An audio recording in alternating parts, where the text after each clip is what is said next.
Margaret Vale made the biggest gamble of her life when she answered a mail-order bride advertisement from a Montana rancher she'd never met. But nothing prepared her for John Rowan, a man so shattered by grief he'd forgotten how to speak his heart. Trapped together in a blizzard that could kill them both, she'll discover that some silences hide the deepest truths, and some storms can heal what they don't destroy. Stay with me until the end, and comment your city so I can see how far this story travels. The train's whistle cut through the December air like a mourner's wail, announcing Margaret Vale's arrival at the edge of civilization. She pressed her gloved hand against the frosted window, watching as the sparse buildings of Copper Falls, Montana Territory, materialized through the gathering gloom. The year was 1884, and she had traveled over 2,000 miles to marry a man whose face she'd never seen, whose voice she'd never heard, whose heart remained a complete mystery locked behind 3 tersely written letters. The conductor, a grizzled man with kind eyes and a tobacco-stained beard, paused beside her seat. "Miss Vale, this is your stop, though I'll be honest with you, I wish it wasn't." Margaret turned from the window, her green eyes questioning. "I don't understand." He gestured toward the world beyond the glass. "Storm's coming. Can smell it in the air, feel it in my bones. This'll be the last train through for days, maybe weeks. You sure about this? You could ride on to Helena, wait it out in comfort." She thought of the boarding house room she'd left behind in Philadelphia, with its peeling wallpaper and the constant smell of boiled cabbage. She thought of Mrs. Henderson's dress shop, where she'd spent 6 years stitching other women's wedding gowns while her own prospects withered like autumn leaves. She thought of the pitying looks from the church ladies, the whispered conversations that died when she entered a room, the slowly crushing weight of being 28 and unmarried in a city that had no use for spinsters. "I'm sure," she said, though her voice trembled slightly. "Mr. Rowan is expecting me." The conductor nodded slowly, resignation in his weathered face. "John Rowan's a good man. Quiet as a stone, mind you, but decent. He'll keep you safe, if nothing else." He paused, seeming to weigh his next words carefully. "Just be patient with him, miss. He's got reasons for his silence." Before Margaret could ask what he meant, the train shuddered to a halt. The conductor hefted her trunk onto his shoulder with a grunt, and Margaret gathered her carpet bag and the small hat box that contained her mother's wedding veil, the only thing of value she'd brought from her old life. The platform, if it could be called that, was nothing more than a stretch of planked wood already dusted with snow. A handful of buildings hunched against the wind. A general store, a saloon with a crooked sign, a church so small it might have been a child's playhouse, and several structures whose purposes Margaret couldn't immediately determine. A few bundled figures hurried about their business, heads down against the increasing wind. Margaret's city coat, which had seemed so substantial in Philadelphia, proved worthless against the Montana cold. The wind didn't just blow, it attacked, finding every gap in her clothing, every vulnerable inch of exposed skin. Within seconds, her cheeks burned and her eyes watered. She blinked rapidly, trying to see through the tears and the swirling snow. "Miss Vale!" The voice came from directly behind her, so quiet she almost missed it beneath the wind's howl. She turned, and her first thought was that the mountains themselves had taken human form. John Rowan stood at least 6 feet tall, made even larger by the heavy sheepskin coat that enveloped his broad frame. His hat, dusted with snow, shadowed a face that seemed carved from the same granite as the distant peaks, all sharp angles and weathered planes, a jaw that looked like it could break stone, and eyes the color of a winter sky. Those eyes met hers for the briefest moment before sliding away, as if sustained contact might burn him. "Mr. Rowan?" Margaret's voice came out smaller than she'd intended. He nodded once, a movement so slight she might have imagined it. Without a word, he reached for her trunk, lifting it as though it weighed nothing at all. His other hand extended toward her carpet bag. "I can carry—" she began, but he was already taking it, his calloused fingers careful not to touch hers in the transfer. "Storm's close," he murmured, the words barely audible. Then he turned and began walking toward a wagon hitched to 2 massive draft horses, their breath steaming in the frigid air. Margaret stood frozen, and not just from the cold. This was the man she'd traveled across a continent to marry? This silent mountain of a man who couldn't even meet her eyes? The letters he'd sent had been brief, yes, but they'd been clear and carefully written. They'd spoken of a home, of honest work, of a future. They'd given her hope. But now, facing the reality of him, that hope felt as fragile as the snowflakes melting on her eyelashes. The conductor appeared at her elbow, carrying the last of her belongings. "Best not keep him waiting, miss. John's right about the storm." She had no choice. She'd spent her last coins on the train ticket. She had no family to return to, no home waiting in Philadelphia. She'd burned her bridges as thoroughly as winter burned the prairie grass. Margaret pulled her inadequate coat tighter and followed her silent bridegroom to the wagon. John had already secured her trunk in the back. He stood beside the wagon, one massive hand extended to help her up. Margaret placed her gloved hand in his, and even through the layers of fabric, she felt the careful strength in his grip. He lifted her onto the bench as though she weighed no more than a child, then released her immediately and moved around to his own side. The wagon seat was narrow. When John settled beside her, his shoulder pressed against hers, solid as oak. He pulled a heavy buffalo hide from beneath the seat, and without looking at her, draped it over her lap and legs. The gesture was awkward, almost embarrassed, but the hide was warm and surprisingly soft. "Thank you," Margaret said. He nodded again, that same barely there movement, and gathered the reins. With a soft click of his tongue, the horses began to move. Copper Falls disappeared behind them almost immediately, swallowed by the white. The wind grew stronger, more vicious, driving snow into their faces. Margaret ducked her head, trying to shelter behind John's broad back. She wanted to ask how far they had to travel, whether they'd make it before the full storm hit, what waited for her at the end of this white road. But the set of his shoulders, the rigid way he held himself, told her that questions would not be welcome. So she sat in silence, holding tight to the bench as the wagon jolted over the frozen ground. Time became strange. It might have been minutes or hours. The world narrowed to the span between one breath and the next, the space between one heartbeat and the following one. Snow gathered in the folds of the buffalo hide. Her fingers, even inside her gloves, grew numb. Just when Margaret thought she couldn't bear another moment of the cold, of the silence, of the uncertainty, John spoke. "There." She looked up, following the direction of his gaze. Through the thickening snow, she could just make out a dark shape, a cabin, substantial and square, with smoke rising from a stone chimney. Beside it stood a barn and what looked like a smaller outbuilding. Even in the storm, even through her exhaustion and fear, Margaret felt a flutter of something that might have been relief. The horses knew their way home. They quickened their pace, and within minutes John was pulling them to a halt before the barn. He set the brake, then turned to Margaret for the first time since they'd left town. "Go to the house," he said, his voice rough, as though speech required great effort. "Doors open. I'll see to the horses." "I can help. Go." It wasn't harsh exactly, but it left no room for argument. "Storm's here." And it was. As Margaret climbed down from the wagon, John's hand steadying her for a brief, careful moment, the wind hit with renewed fury. The snow no longer fell. It flew sideways, erasing the world. She could barely see the cabin, though it was only yards away. Margaret ran, her city boots slipping on the icy ground, her skirts tangling around her legs. The cabin door opened easily, as John had promised, and she stumbled inside, gasping. The warmth hit her like a physical thing, so sudden and intense it was almost painful. Her frozen cheeks burned, her fingers throbbed. The cabin was a single large room with a loft visible above. A stone fireplace dominated one wall, flames dancing behind a protective screen.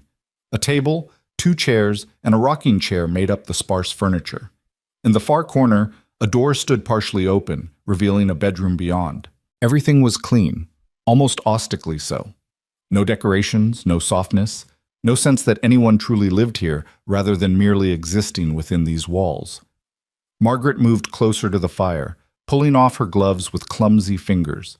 She heard John's heavy footsteps on the porch. Then he was there, carrying her trunk like it weighed nothing. Snow clung to his coat and hat, transforming him into a figure from a winter legend. He set the trunk down near the bedroom door, then straightened. For a moment he simply stood there, snow melting in small puddles around his boots, looking at her with an expression she couldn't read. Then In that quiet voice that seemed to cost him something to use, he said, "Bedroom's yours. There's a stove in there for warmth. I sleep in the loft." Margaret blinked. "But we're to be married." "When you're ready." He pulled off his hat, revealing dark hair touched with premature gray at the temples. "Not before. You're safe here, Miss Vale. I give you my word on that." Something in her chest loosened slightly. She'd been so afraid of this moment, of what he might expect, of how this first night might unfold. "Thank you, Mr. Rowan." "John," he said. "Just John." He hung his hat on a peg by the door, then his coat. Beneath, he wore simple work clothes, canvas pants, a flannel shirt that had seen many washings, suspenders. Without the heavy coat, he looked somehow more human, less like a mountain made flesh. "You hungry?" The question surprised her. Yes, actually. I haven't eaten since this morning." He nodded and moved to the kitchen area, a cast iron stove, a dry sink, shelves holding basic supplies. His movements were efficient, economical, the actions of a man long accustomed to caring for himself. He built up the fire in the stove, set a kettle to boil, unwrapped what looked like a loaf of bread and a pot of stew. "Sit," he said, gesturing to the table. Margaret sat, watching him work. He moved with surprising grace for such a large man, each action purposeful and sure. Within minutes, he'd set before her a bowl of hearty venison stew and thick slices of bread with butter.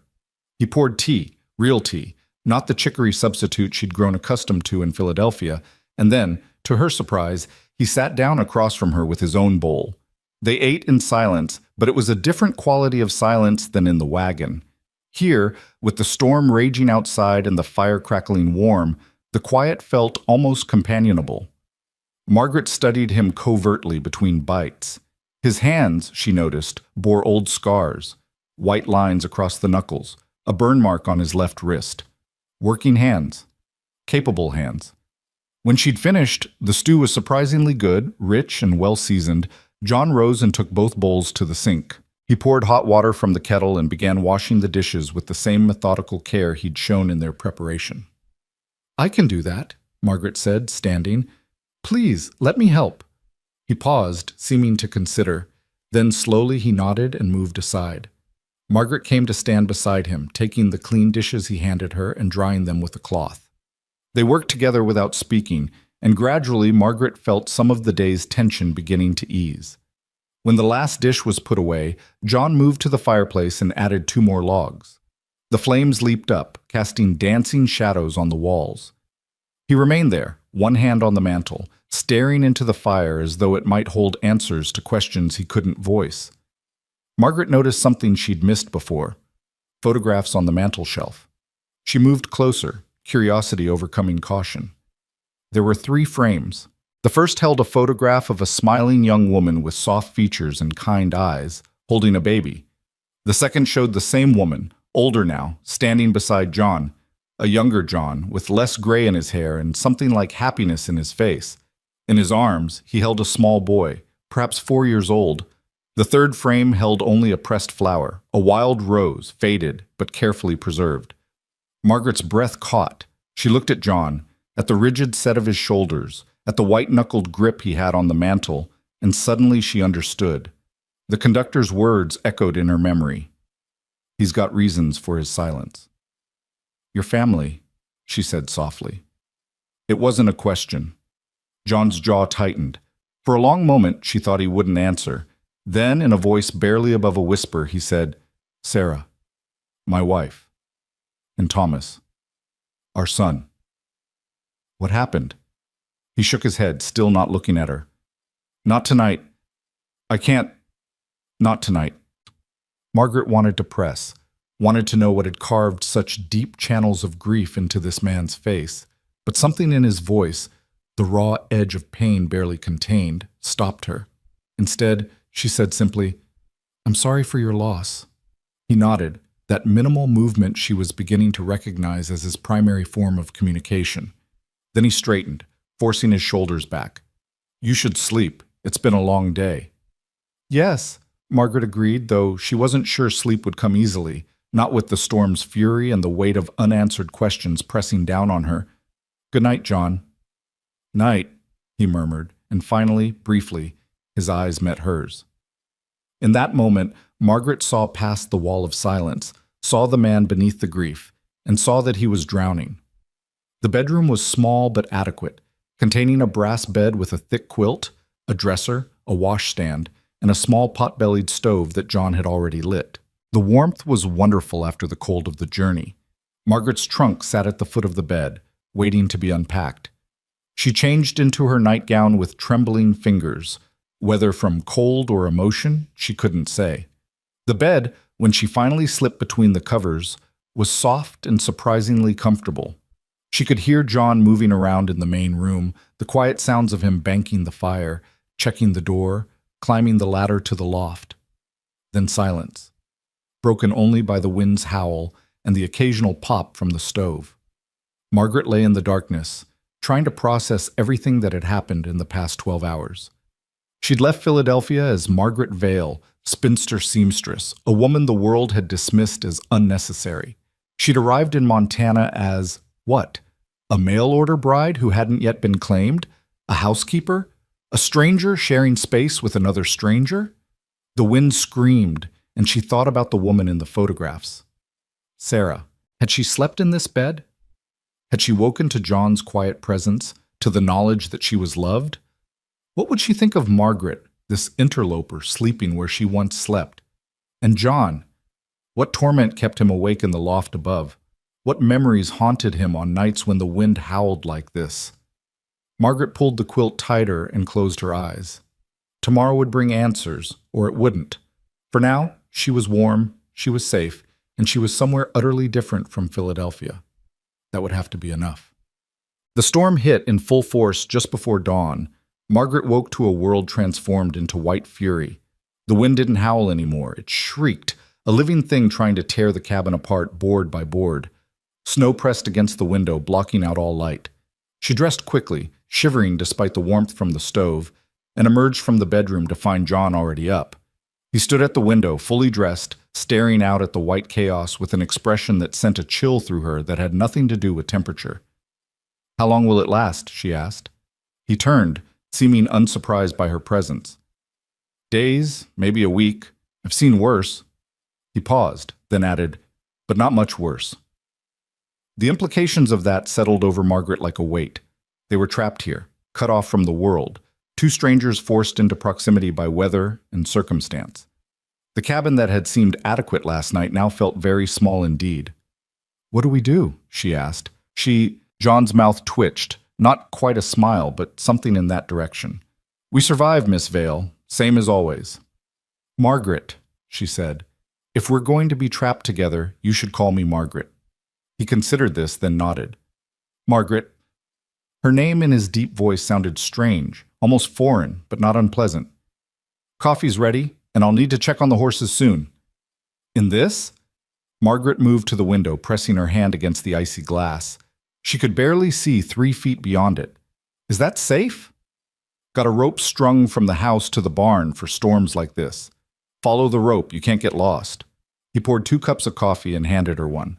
Their fingers brushed in the transfer, and she felt the calluses on his palm, the warmth of his skin. "Learned that lesson the hard way?" Margaret wanted to ask what he meant, but something in his face told her it was another story for another time. She sipped her coffee, strong and black, the way men drank it, and tried not to cough. John noticed. "Too strong?" "No," she lied, then relented at his knowing look. "Perhaps a bit. I'm used to tea." He took her cup without a word and returned it a moment later, diluted with hot water and a splash of milk from a sealed jar. The gesture was small, but it struck Margaret as significant somehow, this silent man paying attention, making adjustments without being asked. "Thank you," she said. He nodded and pulled on his heavy coat.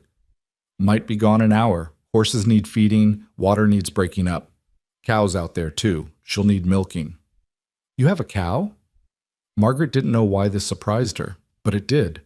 It seemed such a domestic detail for this rough, solitary man. "Fresh milk's useful," John said simply. He pulled on thick gloves, then wrapped a scarf around his face until only his eyes showed. At the door, he paused. "Bar this behind me. Don't open it for anyone but me. 3 knocks, pause, 2 knocks." That's how you'll know it's me. Are we in danger? Margaret's heart began to race. No, but storms make animals desperate. Bear came through 2 winters back, tried to break in. Just be careful. He opened the door and the storm tried to force its way inside, bringing a blast of snow and wind that made Margaret gasp. Then John was gone, pulling the door shut behind him with effort. Margaret dropped the heavy wooden bar into place and stood there, listening to the wind, feeling more alone than she'd ever felt in her life. At least in Philadelphia, she'd been surrounded by people, by the noise and bustle of city life. Here, there was only white silence and the howling storm. She turned back to the cabin, surveying her domain. John was right. They needed to survive. And survival meant keeping busy. The next hour passed in a flurry of activity. Margaret explored the cabin properly for the first time, taking stock of supplies and making mental notes. The pantry held basics: flour, salt, sugar, dried beans, preserved vegetables in jars. Not luxurious, but adequate. There was a barrel of apples beginning to soften, and several wheels of cheese wrapped in cloth.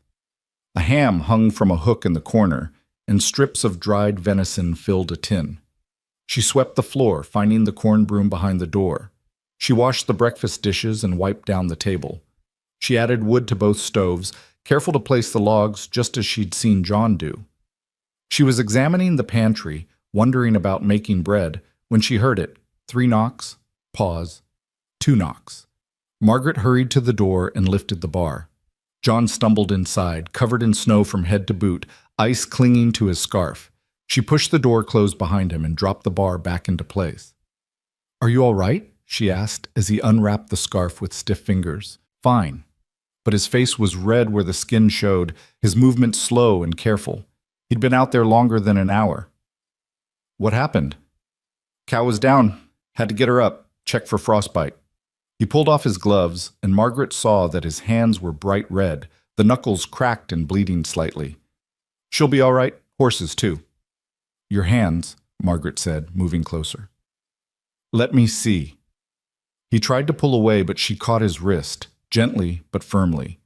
His skin was ice cold, the cracks weeping thin lines of blood.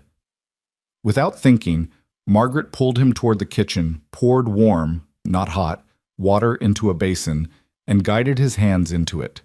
John hissed through his teeth but didn't pull away. "It's nothing," he said. "It's not nothing. You'll get infected." Margaret found a clean cloth and, when his hands had warmed sufficiently, dried them carefully. The cracks weren't deep, but they needed attention. "Do you have salve? Bandages?" He gestured toward a cabinet with his chin. "Medicine supplies. Top shelf." Margaret found what she needed: a tin of strong-smelling salve and strips of clean cloth. She worked carefully, applying the salve to each crack and split, then wrapping his hands in loose bandages. John sat perfectly still throughout, watching her with an intensity that made her nervous. "There," she said when she'd finished. "Try to keep them dry for a few hours." "Thank you." The words were quiet, but sincere. He looked down at his bandaged hands, flexed his fingers experimentally. "You've done this before." "My father was a farrier in Philadelphia. He was always cutting or burning himself. I learned young." The memory brought an unexpected sting of tears. Her father had died 5 years ago, followed by her mother the next winter. She blinked the tears away quickly. "You should change into dry clothes. I'll make us something to eat." John nodded and climbed the ladder to the loft. Margaret heard him moving around up there, the creak of floorboards, the rustle of fabric. She focused on the kitchen, on the immediate and practical task of cooking. She found eggs, fresh ones, still slightly warm, in a basket John must have brought in. There was bacon in the cold box and the bread from last night.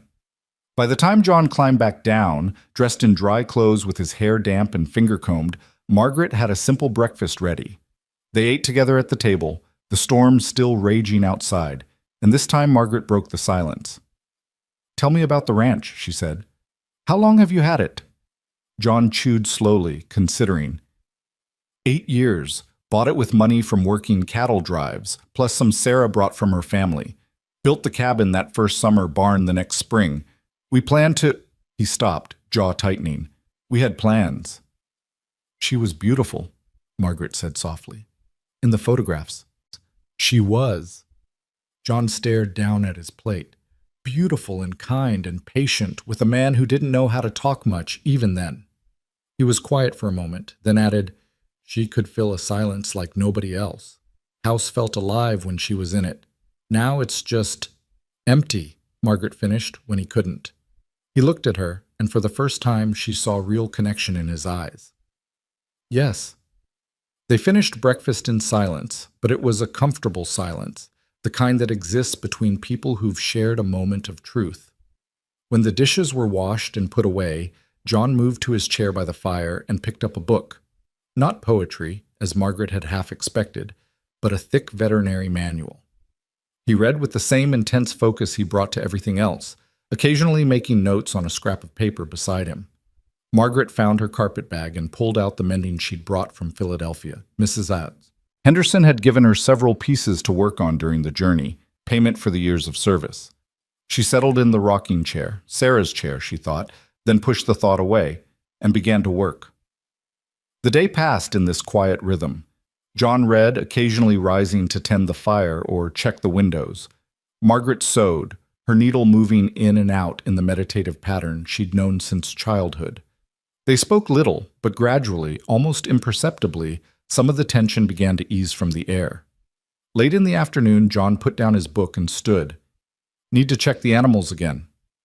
"I'll come with you," Margaret said, setting aside her mending. He frowned. "It's dangerous." "You'll be holding the rope. I'll hold on to you. I'd like to see the barn, meet the animals properly." When he still hesitated, she added, "Please, John, I'm going to be living here. I should know my way around." He considered this, then nodded slowly. "All right, but stay close. Don't let go of me for any reason." They bundled up, John wrapping Margaret in one of his spare coats, which nearly swallowed her whole, and winding a thick scarf around her face. At the door, he took her hand firmly in his and pulled it through the crook of his arm. "Hold tight," he said, "and keep your head down." The storm hit them like a wall. Margaret gasped, her breath stolen by the wind. Snow stung every inch of exposed skin. She couldn't see John, couldn't see anything but white. Only his solid presence beside her, the rope in his hand, kept her tethered to reality. They moved forward into the blizzard, and for the first time Margaret understood why John spoke so little. In a world like this, words were useless. Only action mattered, only survival. The barn appeared suddenly, a dark shape materializing from the white. John pulled open the door and they stumbled inside, gasping. The contrast was shocking, the howling wind outside, the sudden quiet within. The barn smelled of hay and horses and warm animal bodies, and to Margaret, it smelled like sanctuary. 2 massive draft horses occupied the first 2 stalls, the same pair that had pulled the wagon from town. They nickered softly at John's approach, clearly pleased to see him. In the 3rd stall, a brown and white cow chewed her cud placidly, utterly unbothered by the storm raging outside. "This is Duke and Duchess," John said, indicating the horses. He produced apples from his coat pocket and fed them each one, his bandaged hands moving gently over their velvet noses. "And that's Clover." Margaret approached the horses cautiously. She'd seen plenty of horses in Philadelphia, of course, but these were different. Massive creatures with feet the size of dinner plates and kind, intelligent eyes. Duchess turned to regard her, and Margaret reached out tentatively to stroke her nose. "She's beautiful," Margaret said. "Good horses, strong." Sarah named them, said a duke needed a duchess. John's voice caught slightly on his wife's name, but he continued. "Clover was Thomas's project. He was supposed to learn to milk her, take care of her, was excited about it." "How old was he?" Margaret asked softly. "When he... 5. Just turned 5. John moved to Clover's stall and began the process of milking with practiced efficiency. Fever took them both. Late winter, storm like this one.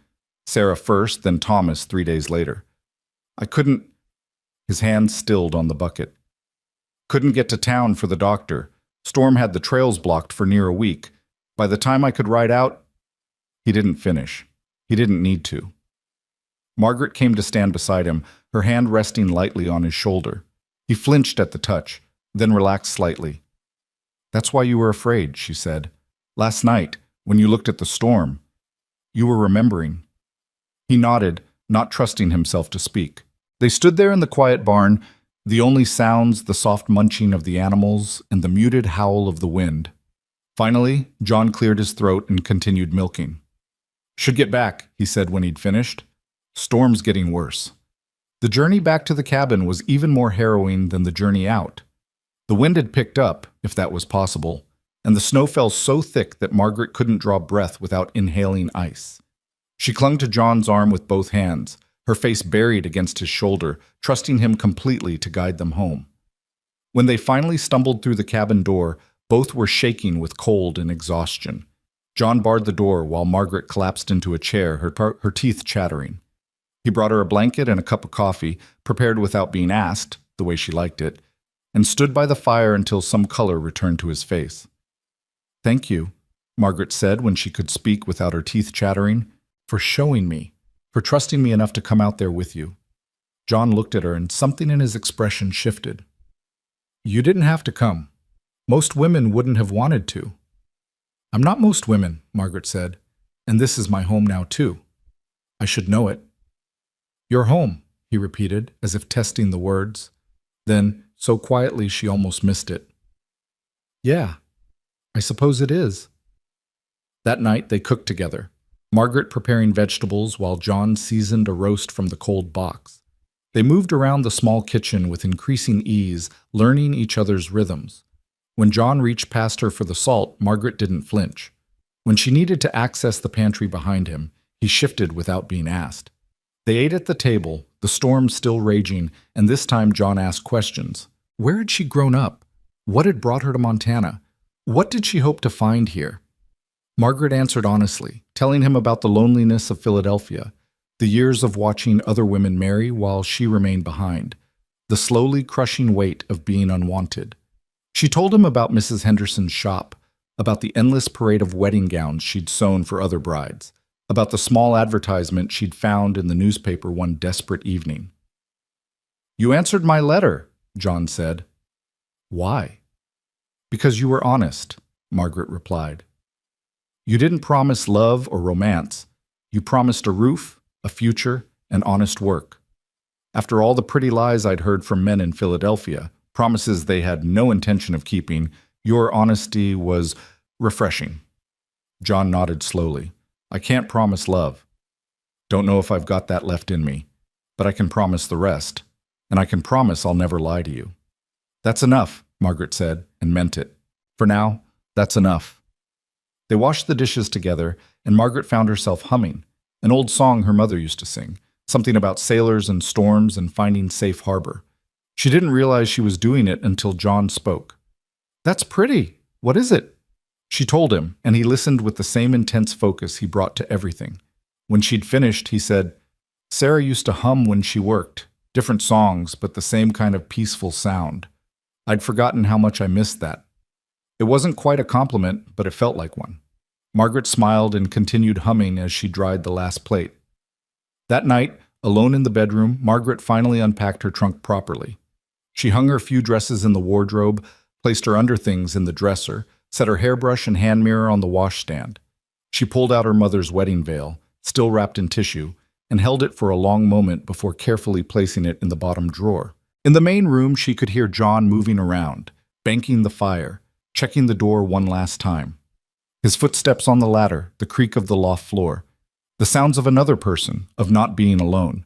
The storm raged on, but inside the cabin, Margaret felt something she hadn't expected to feel. The smallest, most fragile beginning of peace. The second day of the storm dawned gray and merciless. Margaret woke to the sound of wind battering the cabin walls with renewed fury, as though the storm had spent the night gathering strength for a fresh assault.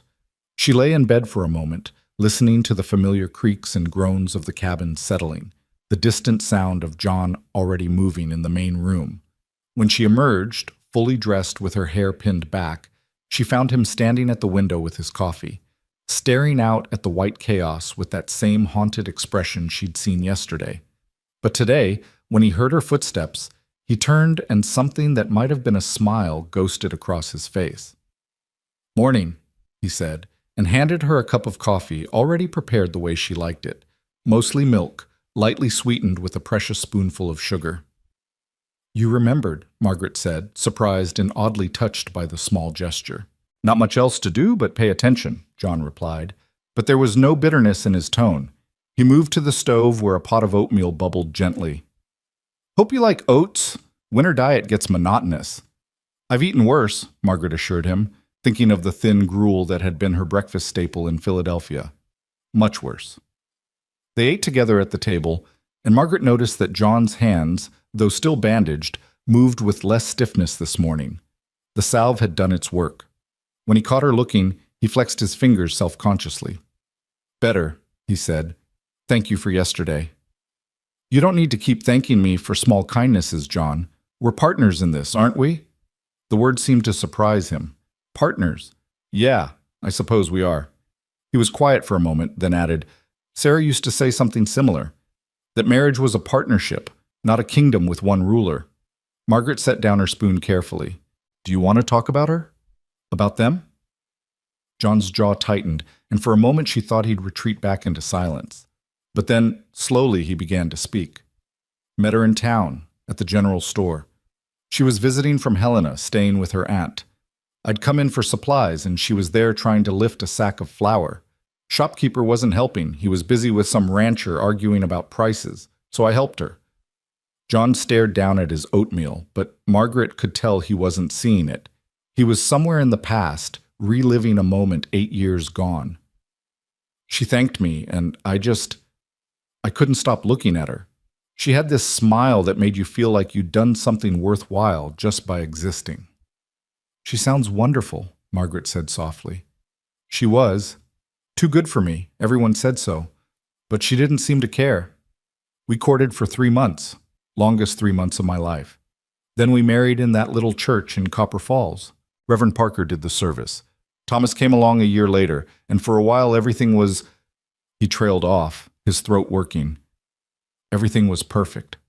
Margaret reached across the table and laid her hand over his bandaged one. He stiffened at first, then slowly turned his hand palm up, allowing her touch. The fever came on fast, John continued, his voice rough. January storm, much like this one. Sarah complained of feeling tired, then by evening she was burning up. I rode to town the next morning, but the doctor was out at another ranch, emergency with a breech birth. By the time I got back, Thomas was sick too. And the storm hit that night, worst I'd ever seen. 3 feet of snow in 12 hours, drifts twice that high. His hand tightened around Margaret's, almost painful, but she didn't pull away. I did everything I could. Cold compresses, every remedy I knew. Sarah was strong, she fought it. But Thomas was so small and the fever just kept climbing. I couldn't leave to get help. The snow was too deep, the wind too strong. I'd have died in the attempt, and then they'd have been alone. His voice broke. Sarah knew. On the 3rd day, she knew she wasn't going to make it. She made me promise to keep living, to not let this place become a tomb. Then she asked me to take care of Thomas, and I promised her that too. Tears streamed down Margaret's face, but she remained silent, letting him speak. She died that night, just slipped away while I was holding her hand. Thomas lasted 2 more days, calling for his mama, asking why she wouldn't wake up. I didn't know how to tell him she was gone. So I lied to my dying son, told him she was just sleeping, that she'd wake up soon. John's voice had dropped to barely a whisper. He died believing that lie, died waiting for his mother to wake up and take care of him. Oh, John, Margaret breathed. She stood and moved around the table, pulling his head against her shoulder in an awkward but genuine embrace. He remained rigid for a moment, then his arms came up around her waist and he held on, shaking with silent sobs. They stood like that for several minutes, the storm howling outside, while John finally allowed himself to grieve in another person's presence. When he finally pulled away, his eyes were red but somehow clearer, as though releasing the story had released some of the poison it contained. I'm sorry, he said roughly. Didn't mean to. Don't apologize, Margaret said firmly. Not for grief, never for that. He nodded, wiping his face with the back of his hand. Haven't told anyone the whole story. Not even the Reverend. People in town know Sarah and Thomas died, but not the details. Not how I failed them. You didn't fail them, Margaret said, returning to her seat but keeping her hand on his. You did everything humanly possible. The storm, the fever, those things were beyond your control. You can't blame yourself for acts of God. Sarah said the same thing near the end, made me swear I wouldn't carry guilt for something I couldn't prevent. He laughed bitterly.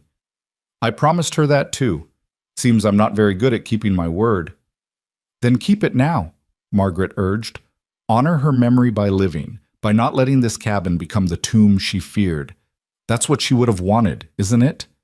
John looked at her with something like wonder in his eyes. How are you so wise? I'm not wise. I'm just practical, and I've learned that the dead don't want us to die with them.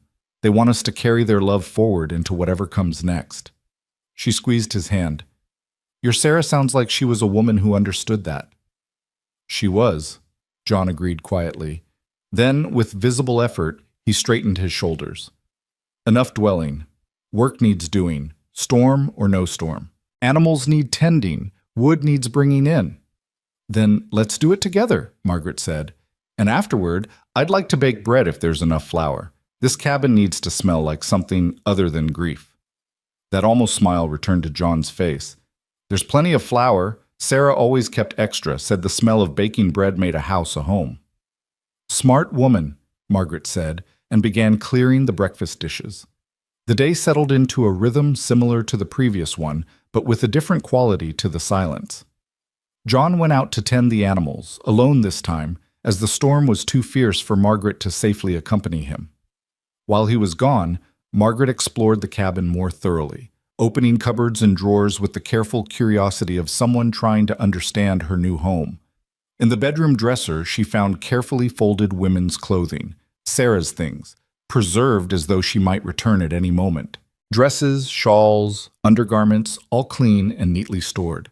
Margaret's first instinct was to leave them untouched, to respect the shrine John had created. But then she thought of Sarah's words, passed down through John's memory, about not letting this place become a tomb. When John returned, stamping snow from his boots and unwrapping his scarf, Margaret was waiting in the main room with a question she'd been rehearsing. John, I found Sarah's clothes in the bedroom dresser. I don't want to intrude, but I need space for my own things. Would it be all right if I packed them away? His face went carefully blank. You want to get rid of her things? No, not get rid of, just pack them carefully, with respect. Perhaps in a trunk in the barn. That way they're preserved, but not, she searched for the right words. Not taking up space meant for the living. John stood very still, water from melting snow dripping onto the floor. Margaret held her breath, afraid she'd pushed too far too fast. Then slowly, he nodded. You're right. She'd have been the first to say so. Sarah was never one for dwelling on the past. He removed his coat and hung it on the peg. There's a trunk in the barn, good cedar one. Belonged to her grandmother. We can use that. Together they approached the task with solemn care. Margaret lifted each garment, folding it properly before John placed it in the trunk he'd brought from the barn. A blue calico dress with tiny white flowers. A green wool skirt, worn but carefully mended. A white nightgown with delicate embroidery at the collar. Each piece told a story, painted a picture of a woman who valued practicality but appreciated beauty. At the bottom of the drawer, wrapped in tissue paper, Margaret found a wedding dress. Simple cream muslin with lace at the throat and cuffs.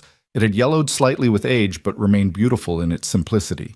She made that herself, John said quietly, coming to stand beside Margaret. Took her 3 months. She was so proud of it, wore it like it was silk and jewels. Margaret held the dress up, and a photograph fell from its folds. She caught it before it hit the floor. Another picture of Sarah and John on their wedding day, both looking impossibly young and happy.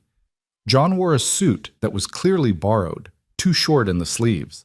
Sarah held a bouquet of wild roses. Keep that one out, John said. Put it with the others on the mantel. She deserves to be remembered. She does, Margaret agreed, setting it aside. She carefully folded the wedding dress and placed it in the trunk. She deserves to be honored, not forgotten. But John, honoring the dead doesn't mean we stop living. I know, he said, or I'm starting to know. It's just hard to let go. You're not letting go, you're making room. There's a difference. They finished packing the trunk in silence. John carried it back to the barn while Margaret wiped out the dresser and arranged her own modest belongings inside. It felt strange, occupying space that had belonged to another woman, but also necessary. This was her home now, her life. She couldn't live as a ghost in Sarah's house. When John returned, Margaret was already working on bread dough, her hands moving with practiced efficiency. The flour, water, salt, and yeast came together under her fingers, transforming into something elastic and alive. John watched her work with undisguised fascination. "You're good at that," he observed. "I should be. I've made enough loaves to fill a bakery." Margaret kneaded the dough with firm, rhythmic motions. "My mother taught me when I was 6. She said a woman who could make good bread would never starve." She was right about that. John moved to the table and sat down, apparently content to watch her work. "Sarah tried to teach me, but I never got the hang of it. Hers always rose perfect and golden. Mine came out dense as bricks." "It's all in the kneading," Margaret said. "Too little and it won't rise properly. Too much and it gets tough. You have to feel when it's right." She shaped the dough into a ball and placed it in a greased bowl, covering it with a clean cloth. "Now it rests and rises. Give it a few hours and we'll have fresh bread for supper." "I look forward to it," John said, and he actually smiled. A real smile this time, not the ghost of one. It transformed his face, making him look years younger. Margaret found herself smiling back, feeling something warm unfold in her chest. As the bread rose, they settled into the day's quiet rhythm. John returned to his veterinary manual, making occasional notes. Margaret found a worn Bible on the shelf, Sarah's, based on the name inscribed inside the cover, and settled into the rocking chair to read. The storm continued its assault on the cabin, but inside a different kind of peace was settling in. Midday came and went. Margaret made sandwiches from yesterday's bread and sliced ham, and they ate without much conversation, companionable in their silence. After lunch, John surprised her by pulling out a checkerboard. "You play?" he asked. "I do, though I'm not very good." "Good! Neither am I. Sarah used to beat me every time." They set up the board on the table, and Margaret quickly discovered that John had undersold his skill. He played with careful strategy, thinking several moves ahead. Still, Margaret managed to hold her own, and when she finally captured his last piece, John actually laughed. A rusty sound, as though his laughter muscles had forgotten their purpose. "You lied," he accused without heat. "You're better than good." "I said I wasn't very good. I never said I didn't win." Margaret reset the board. "Again?" They played 3 more games, trading victories, and with each game, John seemed to relax a little more. By the 4th game, he was making jokes, dry, subtle things that took Margaret a moment to recognize as humor. She found herself laughing, genuine and free, in a way she hadn't laughed in months. When the bread had risen sufficiently, Margaret shaped it into loaves and placed them in the oven. The smell that began to fill the cabin was glorious, yeasty and warm, promising comfort and sustenance. John closed his book and simply sat, breathing in the scent with his eyes closed. "Forgot how good that smells," he murmured. "Thank you, Margaret." "You're welcome, though you may want to wait until you taste it before thanking me." But when the bread emerged golden and perfect, and Margaret sliced into it, revealing a tender, airy crumb, John's expression said everything words couldn't. They ate the fresh bread with butter melting into it, and for several minutes the only sound was contented chewing. "This," John said finally, "is the best bread I've ever tasted, and I'm including Sarah's in that comparison, though don't tell her I said so." Margaret felt absurdly pleased by the compliment. "I won't tell a soul." As evening approached, John grew quiet again, but it was a different quality of quiet, thoughtful rather than withdrawn. He stared into the fire, his brow furrowed, clearly working through something in his mind. Margaret continued her mending, giving him space to think. Finally, he spoke. "Margaret, I need to ask you something." She set down her sewing. "All right. Why did you really come here? Not the surface reasons. I understand about Philadelphia and being alone and all that. But what made you willing to travel across a continent to marry a stranger?" Margaret considered the question, knowing he deserved an honest answer. "Because I was disappearing," she said at last. "In Philadelphia, I was becoming invisible. Every year that passed without a husband, without children, I became less real to the world around me. People stopped seeing me as a person and started seeing me as a failure, I suppose. A cautionary tale about what happens to women who wait too long or aim too high or simply have bad luck. John nodded, his eyes intent on her face. I got tired of being invisible, Margaret continued. I wanted to matter again. And your advertisement, with its honesty and lack of pretense, offered me a chance at that. A chance to build something real, even if it wasn't a love match. To have a purpose beyond sowing other women's dreams. She met his eyes directly.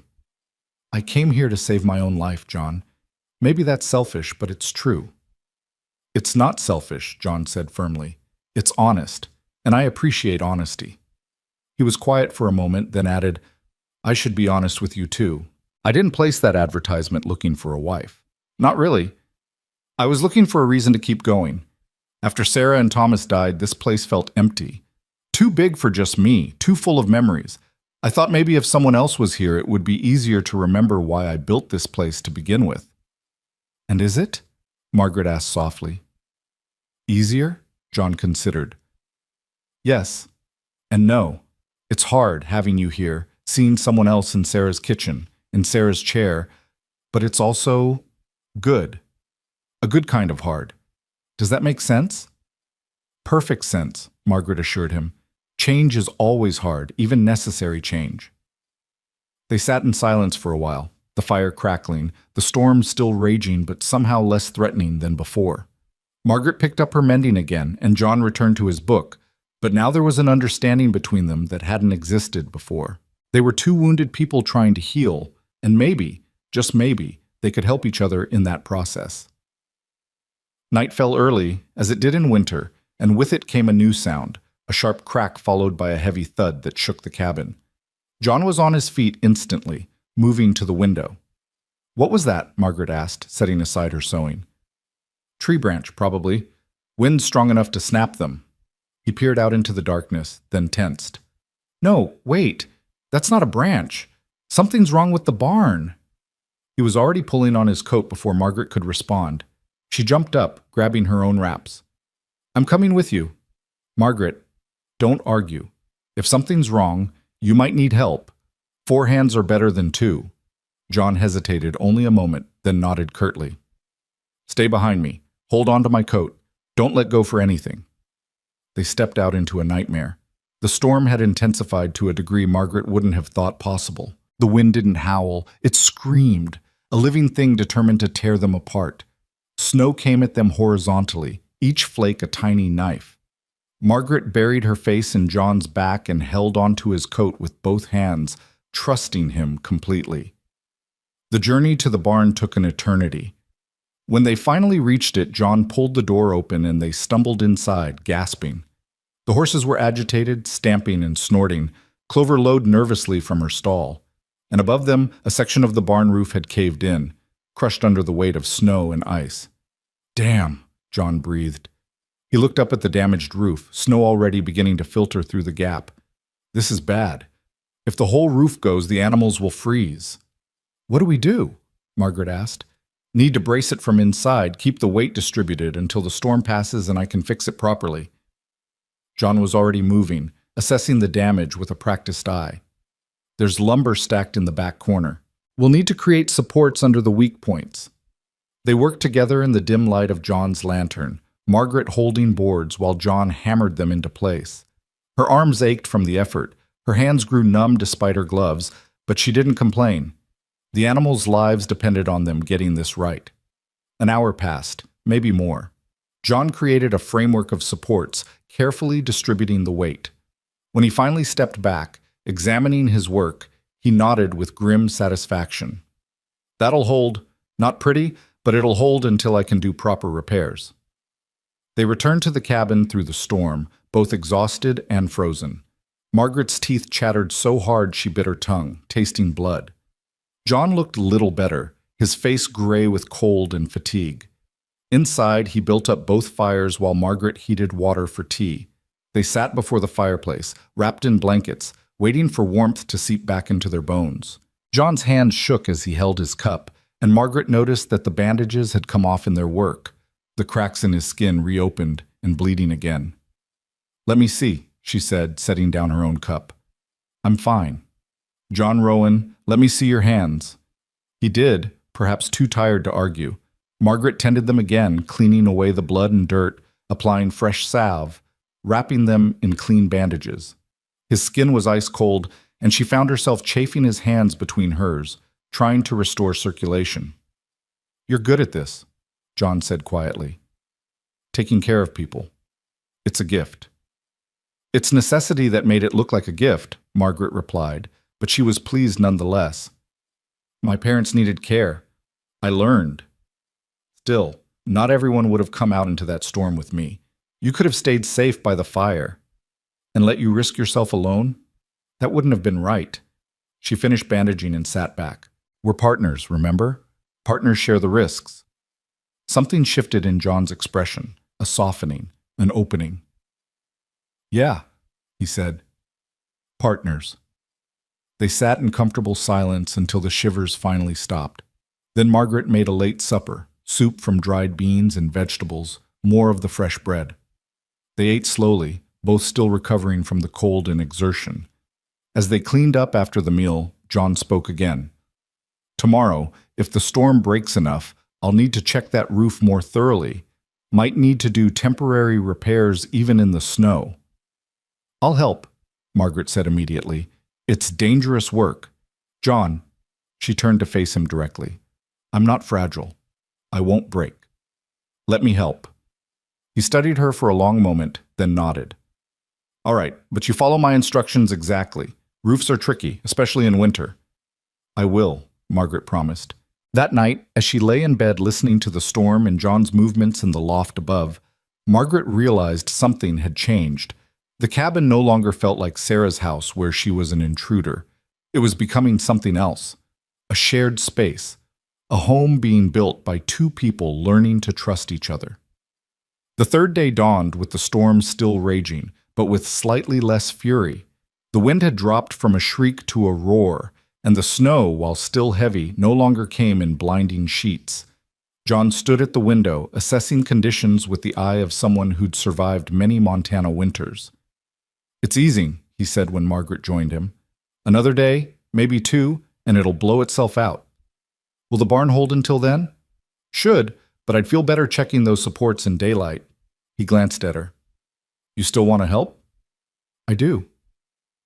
They made the trip to the barn mid-morning, and Margaret was relieved to see that John's emergency repairs had held. The supports stood firm, bearing the weight of snow and ice, pressing down on the damaged roof.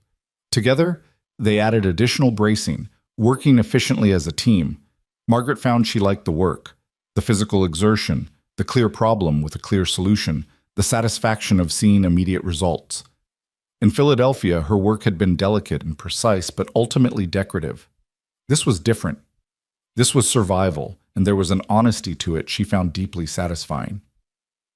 When they returned to the cabin, both flushed with exertion despite the cold, John made an observation. You're stronger than you look. Margaret laughed. Is that a compliment? Yes.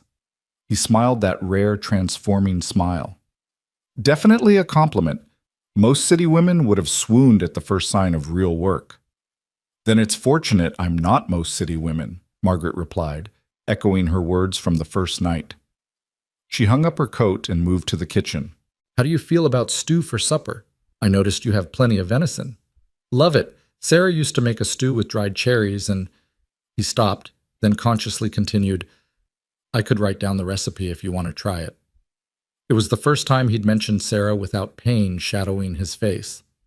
Margaret felt something warm bloom in her chest. I'd like that very much. They spent the afternoon in domestic harmony.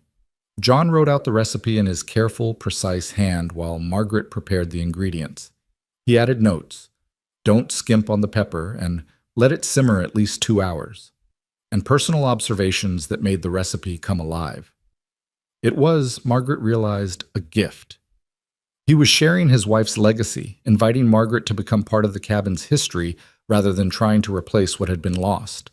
The stew turned out beautifully, rich and savory, with just a hint of sweetness from the cherries. They ate together at the table, and John pronounced it nearly as good as Sarah's. which Margaret took as high praise indeed. After supper, as they cleaned up, John spoke hesitantly. "There's something I should probably show you, up in the loft, if you're willing." Curious, Margaret followed him up the ladder. The loft was small but efficiently arranged, a bed, a chest, a few pegs for clothes. But what caught her attention was the far corner, where a rocking horse stood beside a small wooden bed, both draped with sheets to protect them from dust. "Thomas's things," John said quietly. I haven't been able to pack them away yet. Every time I try, He trailed off, his throat working. Margaret approached the covered furniture slowly, reverently. "May I?" At John's nod, she lifted the sheet from the rocking horse. It was beautifully made, painted gray with a black mane and tail, clearly crafted with love and care.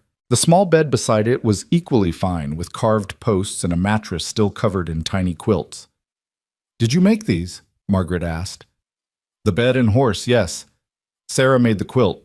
John's voice was rough. "Started on them the day she found out she was expecting. Had the whole set finished before Thomas was born." Margaret ran her hand over the rocking horse's carved mane. "They're beautiful, John. True works of art." Thomas loved that horse. Rode it every day, gave it different names depending on his mood. Called it Thunder when he was feeling brave, Snowflake when it was winter, Star when the mood struck him. John moved to stand beside her, his hand joining hers on the horse's back.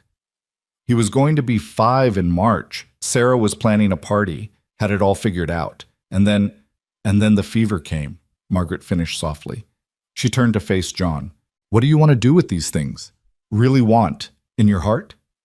He was quiet for a long time, staring at the rocking horse as memories played across his face. Finally, he spoke. "I want to keep them, not hidden away in a trunk, but here, where I can see them, where I can remember what we built together. But I also want," he struggled with the words, "I want to stop feeling like keeping them means I'm waiting for him to come back. Does that make sense?" "Perfect sense," Margaret assured him. "These things honor Thomas's memory. They don't need to be hidden to be respected. Maybe we could move them to a corner of the main room, display them properly the way you display Sarah's photograph?"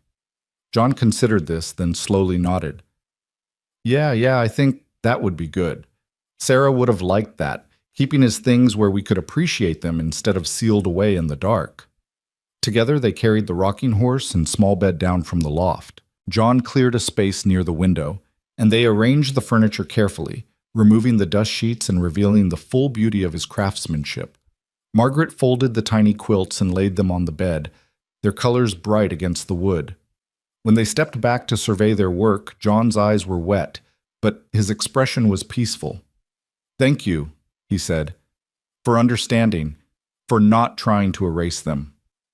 "John, I would never try to erase your family. They made you who you are. They're part of this place's story, and I'm honored to help preserve that." Margaret touched his arm lightly. "You loved deeply, and you lost deeply. That's nothing to hide or be ashamed of." He covered her hand with his own, that simple gesture of connection becoming more natural each time. "You're a remarkable woman, Margaret Vale." "Not yet, Rowan?" she asked gently. John's thumb moved slowly over her knuckles, an unconscious caress. "Do you want to be? Truly? Not because you traveled all this way or because the advertisement said so, but because you want to?" Margaret considered the question carefully. 3 days ago, she'd stepped off a train to meet a silent stranger. Now, standing in this cabin with the storm still raging outside, looking at a man who was slowly opening his heart after years of grief, she realized something surprising. "Yes," she said simply, "I want to be Margaret Rowan. I want to build a life here with you, whatever that life looks like. I want to be your partner in truth, not just necessity." John's hand tightened around hers. "Then when this storm breaks and we can get to town, we'll see the Reverend. Make it official."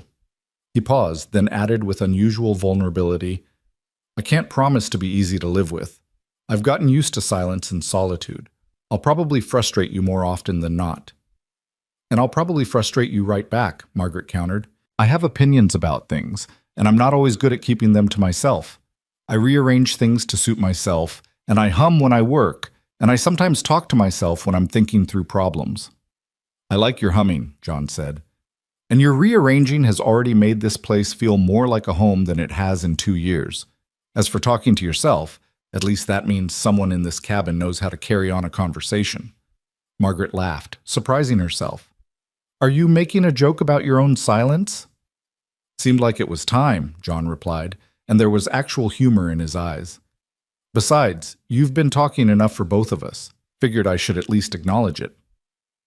They stood there in the lamplight, hands joined, the rocking horse and small bed bearing silent witness to the past, while two people tentatively reached toward a future. Outside, the storm began its slow diminishment, and inside, something new and fragile was being born. Not a replacement for what had been lost, but something wholly its own. The fourth morning brought a miracle: silence. Margaret woke to the absence of wind, the lack of battering snow against the windows, and for a moment she lay perfectly still, almost afraid to breathe lest the storm hear her and return with renewed vengeance. But the quiet held, profound and complete, broken only by the soft crackle of fire in the stove and John's footsteps in the main room. She dressed quickly and emerged to find him standing at the window, coffee cup in hand, staring out at a world transformed. Sunlight, actual, brilliant sunlight, streamed through the glass, turning the snow-covered landscape into a field of diamonds. The sky stretched blue and infinite overhead, so clear it hurt to look at. "It's over," John said without turning. Storm broke sometime in the night. Margaret came to stand beside him, and the sight took her breath away. Snow lay everywhere in massive drifts, sculpted by the wind into fantastic shapes. The path to the barn had disappeared entirely, buried under at least 4 feet of white. The fence posts were barely visible, transformed into snow-capped sentinels. Everything was clean, pure, untouched, a blank page waiting to be written on. "It's beautiful," Margaret breathed. "It's deadly," John corrected, but there was no harshness in his tone. "All that beauty will kill you if you're not careful. The cold, the drifts, plenty of folks have died in weather like this, even after the storm passes." He finally turned to look at her, and his expression was serious. "Which is why we need to be smart about digging out. It'll take days to clear paths properly." "Then we'd better get started," Margaret said practically. "After breakfast, of course. No sense working on an empty stomach." They ate quickly, oatmeal again, with dried apples stirred in and a generous drizzle of honey. John was preoccupied, clearly running through mental lists of what needed doing and in what order. Margaret let him think, understanding that he was shifting from storm survival mode into recovery mode, a different set of challenges requiring different solutions. "We'll start with the path to the barn," John said as they cleaned up the breakfast dishes. "Animals need tending first, always. Then I should check the roof repairs in daylight, make sure everything held. After that, we'll need to dig out around the cabin, make sure the doors can open properly, clear the windows. The path to the woodshed is next priority. Then—" "John," Margaret interrupted gently, "we have time. The storm is over. We don't need to do everything at once." He blinked, then smiled ruefully. Force of habit. When you work a ranch alone, you learn to prioritize and move fast. Hard to shut that off. "Well, you're not alone anymore," Margaret reminded him. "So let's tackle this together, one task at a time." They bundled up in their warmest clothes and stepped outside into a world reborn. The cold hit immediately, sharp and clean, but without the wind it was bearable. Almost pleasant, Margaret thought, if you didn't have hours of backbreaking work ahead of you. John retrieved 2 snow shovels from the small shed attached to the cabin, one for him, one for Margaret. He demonstrated the proper technique, showing her how to lift with her legs instead of her back, how to pace herself to avoid exhaustion, how to read the snow to find the most efficient path through the drifts. "Ready?" he asked. "Ready," Margaret confirmed. They started digging. Within minutes, Margaret understood why John had emphasized pacing. The snow was heavy, waterlogged from its own weight, and each shovelful felt like lifting stone. Her shoulders began to ache, then her back, then her arms. Sweat dampened her dress beneath the heavy coat despite the freezing temperature. She wanted to stop, to rest, but John kept working with methodical efficiency, and pride wouldn't let her quit before he did. After what felt like hours, but was probably only 30 minutes, John called a halt. "Break," he said, leaning on his shovel. Push too hard and you'll hurt yourself. Margaret gratefully stopped, gasping for breath. They'd cleared perhaps 20 feet of path, leaving walls of snow on either side taller than Margaret's head. The barn still looked impossibly far away. How long will this take? She asked. Rest of the day, probably, maybe into tomorrow. John pulled out a canteen and took a long drink, then handed it to Margaret. Used to take me and Sarah 2 full days to dig out after a big storm, with Thomas helping, well, mostly playing in the snow piles, but still, it's slow work. They resumed digging, settling into a rhythm. Scoop, lift, throw, scoop, lift, throw. Margaret's mind began to wander, thinking about Philadelphia and how different her life would have been if she'd stayed. She'd be in Mrs. Henderson's shop right now, bent over some society woman's wedding gown, her fingers cramped from tiny stitches, breathing in fabric dust and listening to Mrs. Henderson criticize her work. Invisible. Unnecessary. Slowly fading into nothing. Here, she was necessary. Every shovelful of snow she moved mattered. Every bit of help she provided to John made a difference. Her muscles might ache and her hands might blister, but she was real, solid, present in a way she hadn't been in years. What are you smiling about? John asked. Margaret hadn't realized she was smiling. Just thinking about how much I prefer this to sewing wedding dresses. John's laugh was surprised and genuine. Most women would think you'd lost your mind, preferring snow shoveling to indoor work. Most women haven't spent 6 years making dreams for other people while their own dreams died, Margaret replied. She drove her shovel into the snow with particular vigor. This is hard work, but it's honest. And it's mine. Ours, John corrected softly. Ours, Margaret agreed, and the word settled warm in her chest. By noon, they'd reached the barn. Both were exhausted, faces red with cold and exertion, but there was satisfaction in looking back at the cleared path stretching behind them. John opened the barn door and they stepped into the familiar warmth of animal breath and hay. The horses nickered a greeting, clearly pleased to see them. Clover lowed plaintively, her udder swollen with milk. John immediately set about his chores, feeding the horses, breaking ice in the water trough, checking each animal thoroughly for signs of cold injury. Margaret approached Duchess, the gentler of the 2 horses, and stroked her velvet nose. The mare leaned into the touch, clearly starved for attention after days of isolation during the storm. She likes you, John observed, watching them with interest. Duchess doesn't warm to everyone that quickly. We understand each other, Margaret said, continuing to stroke the horse's neck. We're both trying to find our place in a new world. John moved to stand beside her, his hand joining hers on Duchess's neck. You've found your place, Margaret. You're exactly where you're meant to be. She turned to look at him, surprised by the certainty in his voice. His face was serious, his blue eyes steady on hers. In that moment, Margaret felt something shift inside her. Not love, not yet, but the possibility of love. The foundation upon which love might be built, given time and care. Thank you, she said quietly, for taking a chance on me. Pretty sure you're the one who took the chance, John replied. Traveling across the country to marry a man you'd never met, who barely knew how to write a proper letter. That takes more courage than anything I've done. Or more desperation, Margaret countered with a wry smile. Courage and desperation often look the same from the outside. John's hand covered hers completely, warm and rough and solid. Either way, I'm grateful you came. They stood like that for a long moment, the horse's quiet breathing and Clover's contented chewing the only sounds.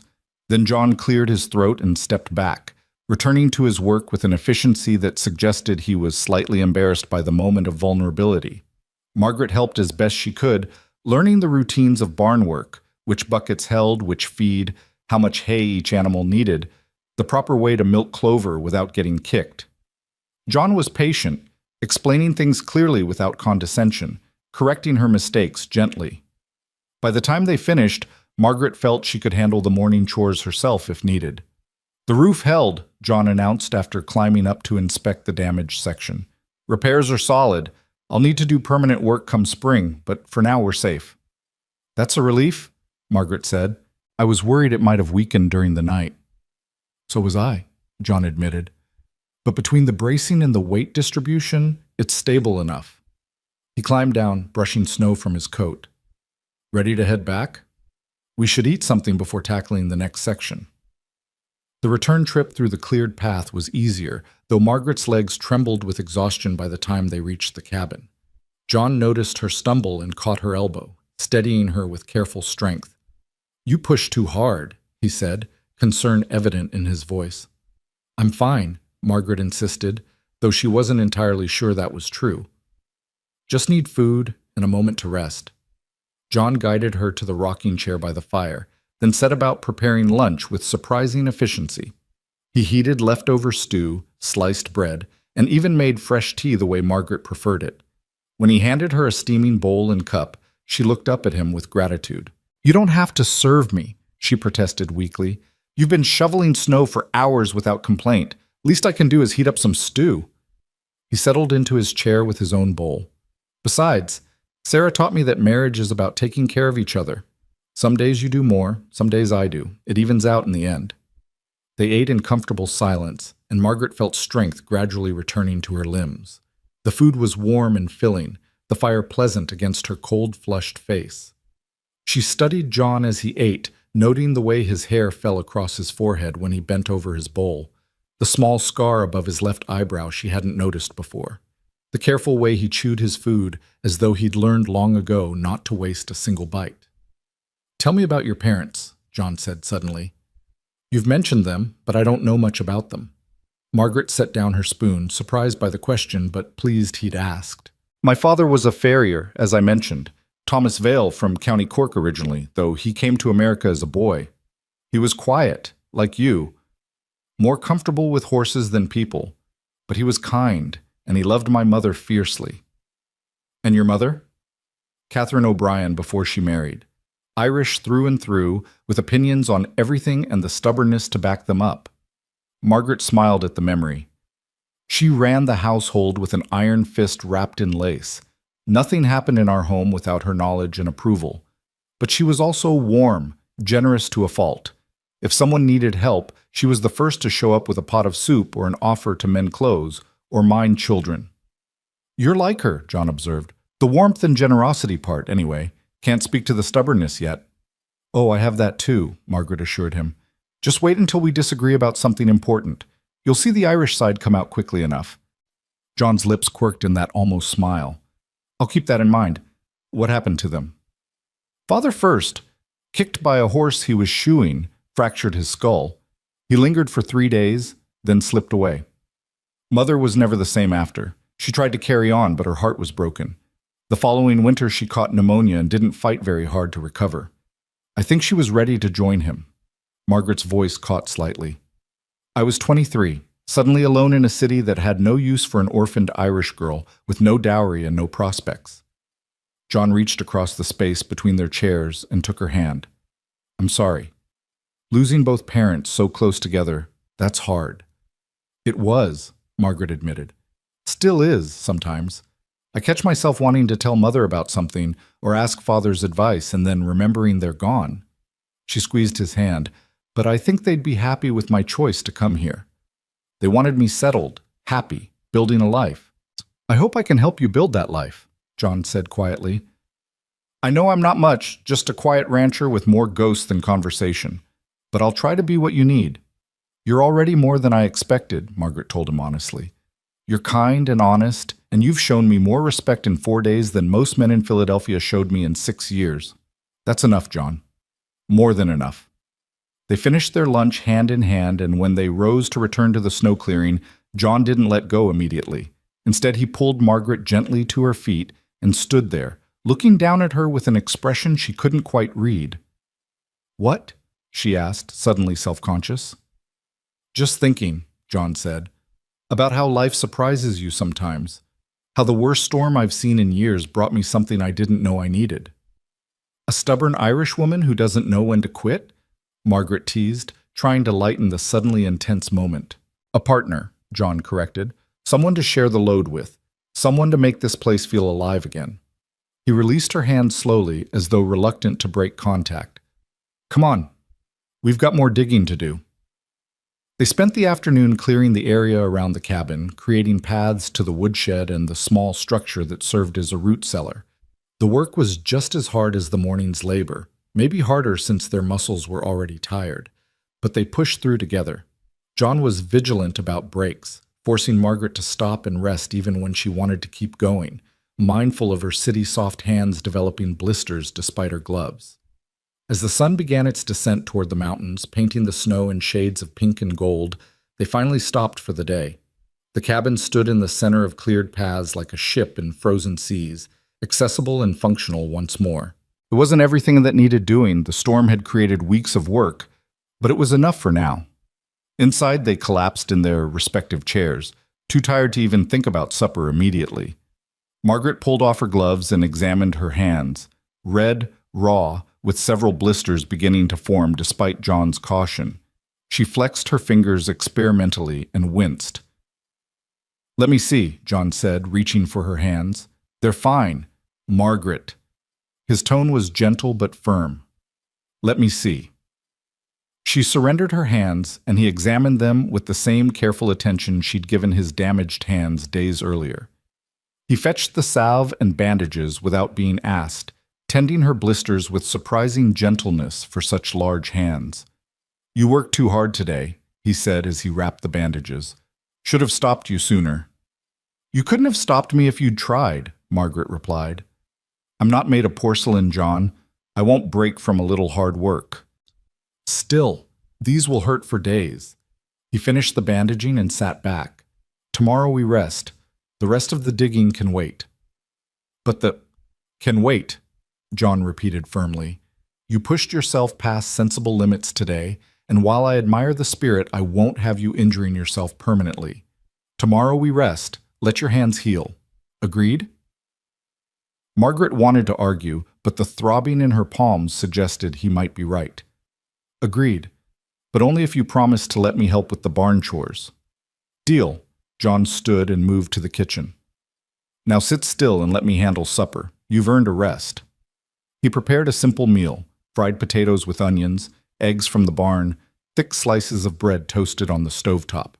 Margaret watched him work, appreciating the economical grace of his movements, the way he seemed to always know exactly where everything was despite the kitchen's small size. He moved like someone who'd been doing this for years, which, of course, he had. When he set the plate before her, Margaret was surprised to find herself ravenous. The day's work had burned through her energy stores, and she ate with an enthusiasm that would have scandalized the Philadelphia ladies who'd always insisted women should eat like birds. "Good appetite," John observed with approval. "Sarah used to say ranch work would make anyone eat like a field hand, and she was right." "Your Sarah was a wise woman," Margaret said between bites. "She was." John's expression was thoughtful rather than pained. "I think she'd like you. She always said this place needed someone with grit and determination, someone who wouldn't wilt at the first sign of difficulty. You've got both in abundance." "I hope I would have liked her too," Margaret said carefully, unsure how to navigate this conversation about the woman whose place she was slowly filling. John was quiet for a moment, then spoke with unusual openness. "You know what's strange? For the first time since they died, I can think about Sarah and Thomas without feeling like I'm drowning. It still hurts, probably always will, but it's not the same crushing weight it used to be." He met Margaret's eyes. "That's because of you. Your presence here, the way you've honored their memory while still making this place your own.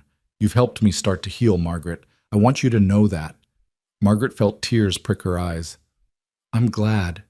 That's all I wanted, to help, to matter, to build something real. I never wanted to erase them or pretend they didn't exist." "I know. That's what makes you special." John reached across the table and covered her bandaged hand with his. "You've got a generous heart, Margaret Vale. I'm lucky you answered my advertisement." They finished supper in companionable silence, and afterward John insisted on washing the dishes while Margaret sat by the fire. Her whole body ached in ways she'd never experienced. Muscles she hadn't known she possessed announced their existence through throbbing complaints. But beneath the physical discomfort was a deep satisfaction. She'd worked hard, accomplished something real, proven her worth. As darkness fell completely, John lit the lamps and settled into his chair with his veterinary manual.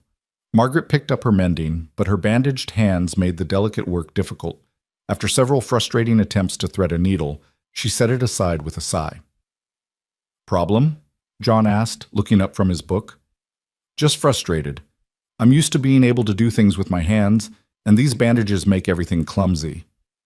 Then don't do anything that requires fine motor control, John suggested reasonably. Read a book, rest, let yourself heal.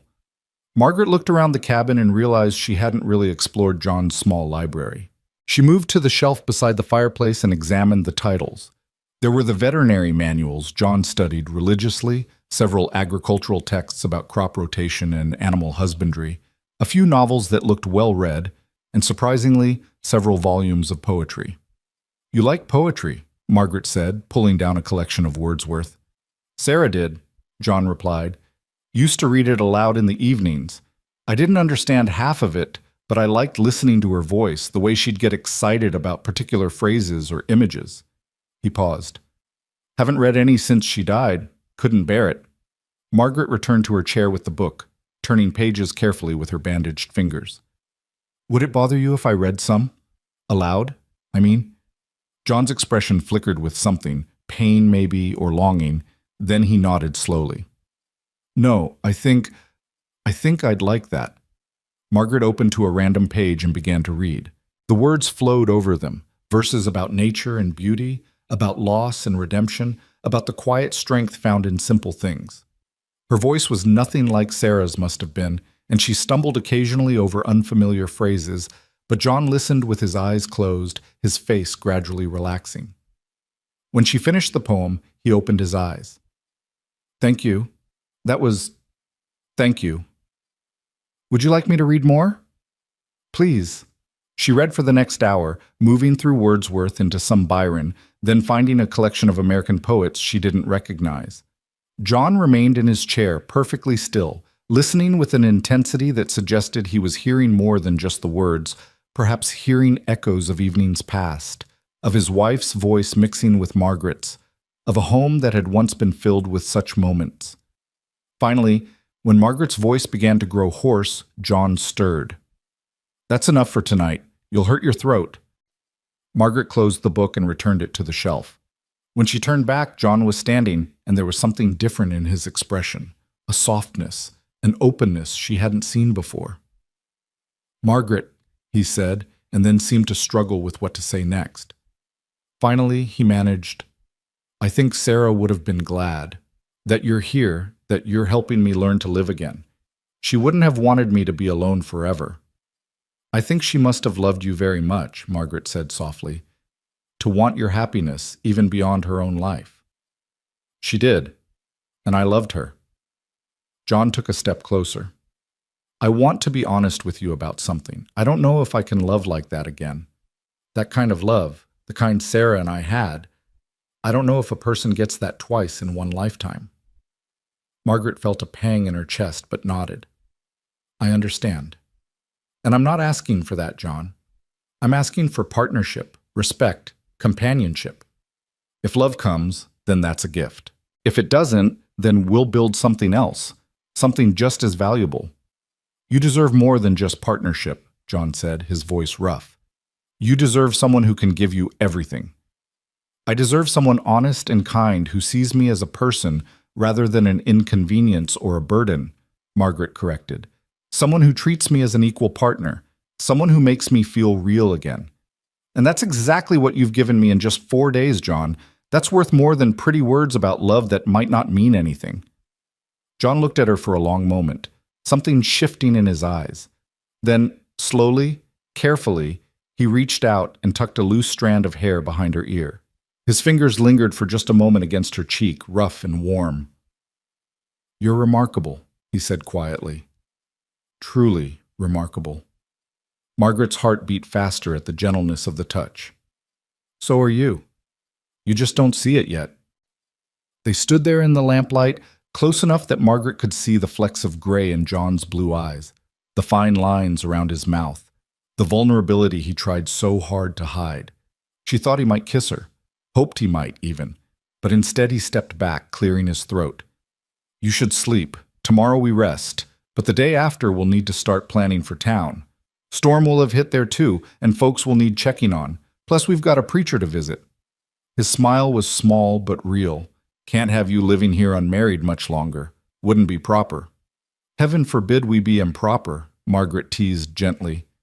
Good night, John. Night, Margaret. She retreated to the bedroom, her heart still beating faster than normal, her cheeks still warm where his fingers had touched.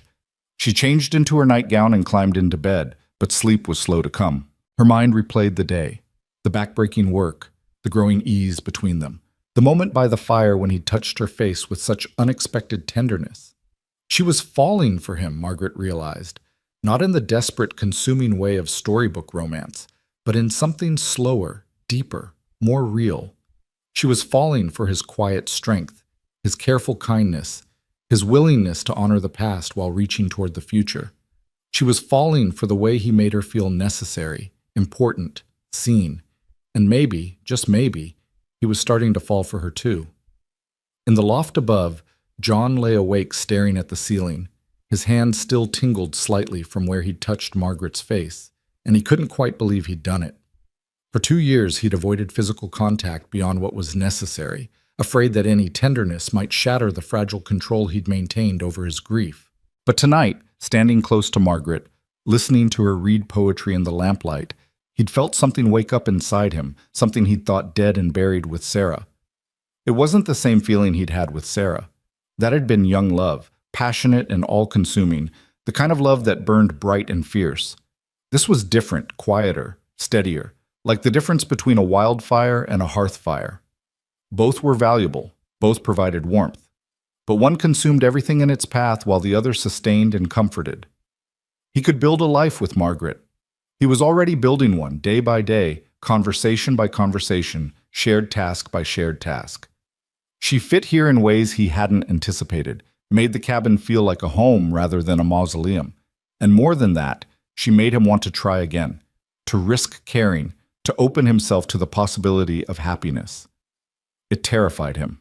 But for the first time in 2 years, John Rowan felt something other than grief. He felt hope. Morning arrived with a softer quality than previous days, sunlight streaming through the windows in golden shafts that turned the frost patterns on the glass into intricate lacework. Margaret woke slowly, luxuriously, her body grateful for the promised day of rest. Her hands still ached from yesterday's work, but the pain had dulled to a manageable throb beneath John's careful bandaging. She emerged from the bedroom to find John already up, standing at the stove with his back to her. The smell of coffee filled the cabin, mixed with something sweet and yeasty that made her stomach growl despite herself. "What are you making?" she asked, moving closer. John turned, and she was struck again by how different he looked when he smiled, younger, lighter, almost boyish despite the gray threading his hair. "Flapjacks, Sarah's recipe. Figured if we're resting today, we might as well start it right." Margaret came to stand beside him, watching as he poured batter onto the hot griddle with practiced ease. The flapjacks bubbled and browned, and when he flipped them, they revealed perfect golden surfaces. "You're full of surprises," Margaret said. "A rancher who can cook." Had to learn after Sarah died. It was either that or starve. He slid 3 flapjacks onto a plate and handed it to her, then poured more batter for himself. "Besides, Sarah taught me. She said a man should know how to feed himself, that depending on others for every meal was a form of helplessness she wouldn't tolerate in her husband." "I like her more every time you mention her," Margaret said, carrying her plate to the table. John had already set out butter and a precious jar of maple syrup, luxuries that suggested he'd been saving them for a special occasion. They ate together in comfortable silence, the flapjacks light and perfectly sweetened, the syrup adding richness that made each bite feel like celebration. Margaret found herself studying John between bites, noting the relaxed set of his shoulders, the absence of that haunted look that had shadowed his eyes when she first arrived. He caught her looking and raised an eyebrow. "What?" "Just thinking how different you seem from the man who met me at the train station," Margaret said honestly. "Less like a mountain and more like a person." John considered this, chewing slowly. "I feel different. Lighter, somehow. Like I've been carrying something heavy for so long I forgot what it felt like to set it down, and you've helped me remember." "We helped each other," Margaret corrected. I was drowning in my own way back in Philadelphia. This place, this life, it's given me air to breathe again." After breakfast, true to his word, John declared the day one of rest. He handled the barn chores alone, refusing Margaret's offer of help, and returned with fresh milk and a report that all the animals were thriving despite the storm. The rest of the morning passed in quiet domesticity, John mending tack by the fire, while Margaret, her hands still too tender for fine sewing, sorted through the pantry and made lists of supplies they'd need when they could finally get to town. Around midday, John set aside his work and looked at Margaret with an expression that was part determination, part nervousness. "There's something I want to show you. Outside, you'll need your warm coat." Intrigued, Margaret bundled up and followed him out into the brilliant afternoon. The sun on the snow was almost blinding, and she had to squint against the glare. John led her around the back of the cabin to an area she hadn't explored yet, where the land sloped gently down toward a frozen creek. There, sheltered by a stand of evergreens, stood two simple wooden crosses. The snow around them had been carefully cleared, forming a small protected space. Someone, John obviously, had been out here recently, tending this place even in the midst of the storm's aftermath. Margaret's breath caught. She didn't need to ask who rested here. The crosses were beautifully made, carved with care and obvious love. The larger read Sarah Elizabeth Rowan, beloved wife and mother, 1855 to 1882. The smaller, heartbreakingly small, read Thomas Jonathan Rowan, our precious son, 1877 to 1882. "I wanted you to meet them," John said quietly, his voice rough with emotion. "Properly, I mean. Not just through photographs and stories, but here, where they rest." Margaret moved forward slowly, reverently, until she stood before the graves. The evergreens sheltered this spot from the worst of the wind, and in summer it would likely be beautiful, peaceful. She could imagine Sarah choosing it, could picture her saying something about wanting to rest somewhere with a view of the mountains and the sound of water nearby. "Hello, Sarah," Margaret said softly, feeling slightly foolish but compelled to speak anyway. "I hope you don't mind me being here. I promise to take good care of your home and of John. I promise to honor what you built together." She turned to the smaller grave, and her voice caught. "And hello, Thomas. Your papa speaks of you with such love. I hope you're at peace, little one, wherever you are." John stood beside her, his hand finding hers and gripping tight. "I come here most days," he said. "Tell them about the ranch, about the weather, about whatever's on my mind. Haven't been able to come since before the storm, though. Felt wrong somehow introducing you through conversation before bringing you here in person." "Thank you," Margaret said, squeezing his hand, "for including me in this, for not shutting me out of the most important parts of your life." They stood there for several minutes, the only sounds the whisper of wind through the evergreens and the distant call of a crow. Margaret felt the weight of the moment, the significance of John sharing this place with her. It was a kind of trust, she realized, deeper than words could express. He was letting her into his grief, his loss, his most carefully guarded spaces. Finally, John spoke again. "I want to tell them about you, about us. Would that be all right?" "Of course," Margaret said. John cleared his throat, seeming to gather his thoughts. "Sarah, Thomas, there's someone I want you to know. Her name is Margaret Vale, and she came all the way from Philadelphia to answer my advertisement. I didn't expect much when I placed it. Thought maybe some practical woman would show up who needed a roof over her head and wouldn't ask too much of me. But Margaret," his voice softened, "she's more than I hoped for. Strong and kind and patient with a fool of a man who forgot how to talk to people. She's making the cabin feel like home again, helping me remember what it means to live instead of just exist." Margaret felt tears slip down her cheeks, warm against her cold skin. "I know I can't love her the way I loved you, Sarah," John continued, his voice breaking slightly. "That kind of love was ours alone, and nothing will ever replace it. But I think I'm starting to care for her in a different way, a way that feels right for where I am now. I think you'd like her. I think you'd approve." He paused, then added more firmly, "I know you'd want me to be happy, and Margaret makes me think happiness might be possible again." He turned to the smaller grave. "And Thomas, I wish you could have met her. She's got a good heart and kind hands, and she would have been patient with all your questions and energy. She would have taught you things, made you laugh. I think you would have loved her too. Margaret couldn't speak past the lump in her throat. Instead, she released John's hand long enough to kneel in the snow before the graves, her own words finally coming. I promise to honor your memory, both of you. I promise to help John heal without trying to erase you. You'll always be part of this family, always be loved and remembered. And I promise to be worthy of the trust you're placing in me, Sarah, by leaving behind the man you loved. I'll do my best by him. I swear it. When she stood, brushing snow from her knees, John pulled her into a tight embrace. They held each other there beside the graves, and Margaret felt something shift and settle between them, an understanding and acceptance, a foundation being laid for whatever came next.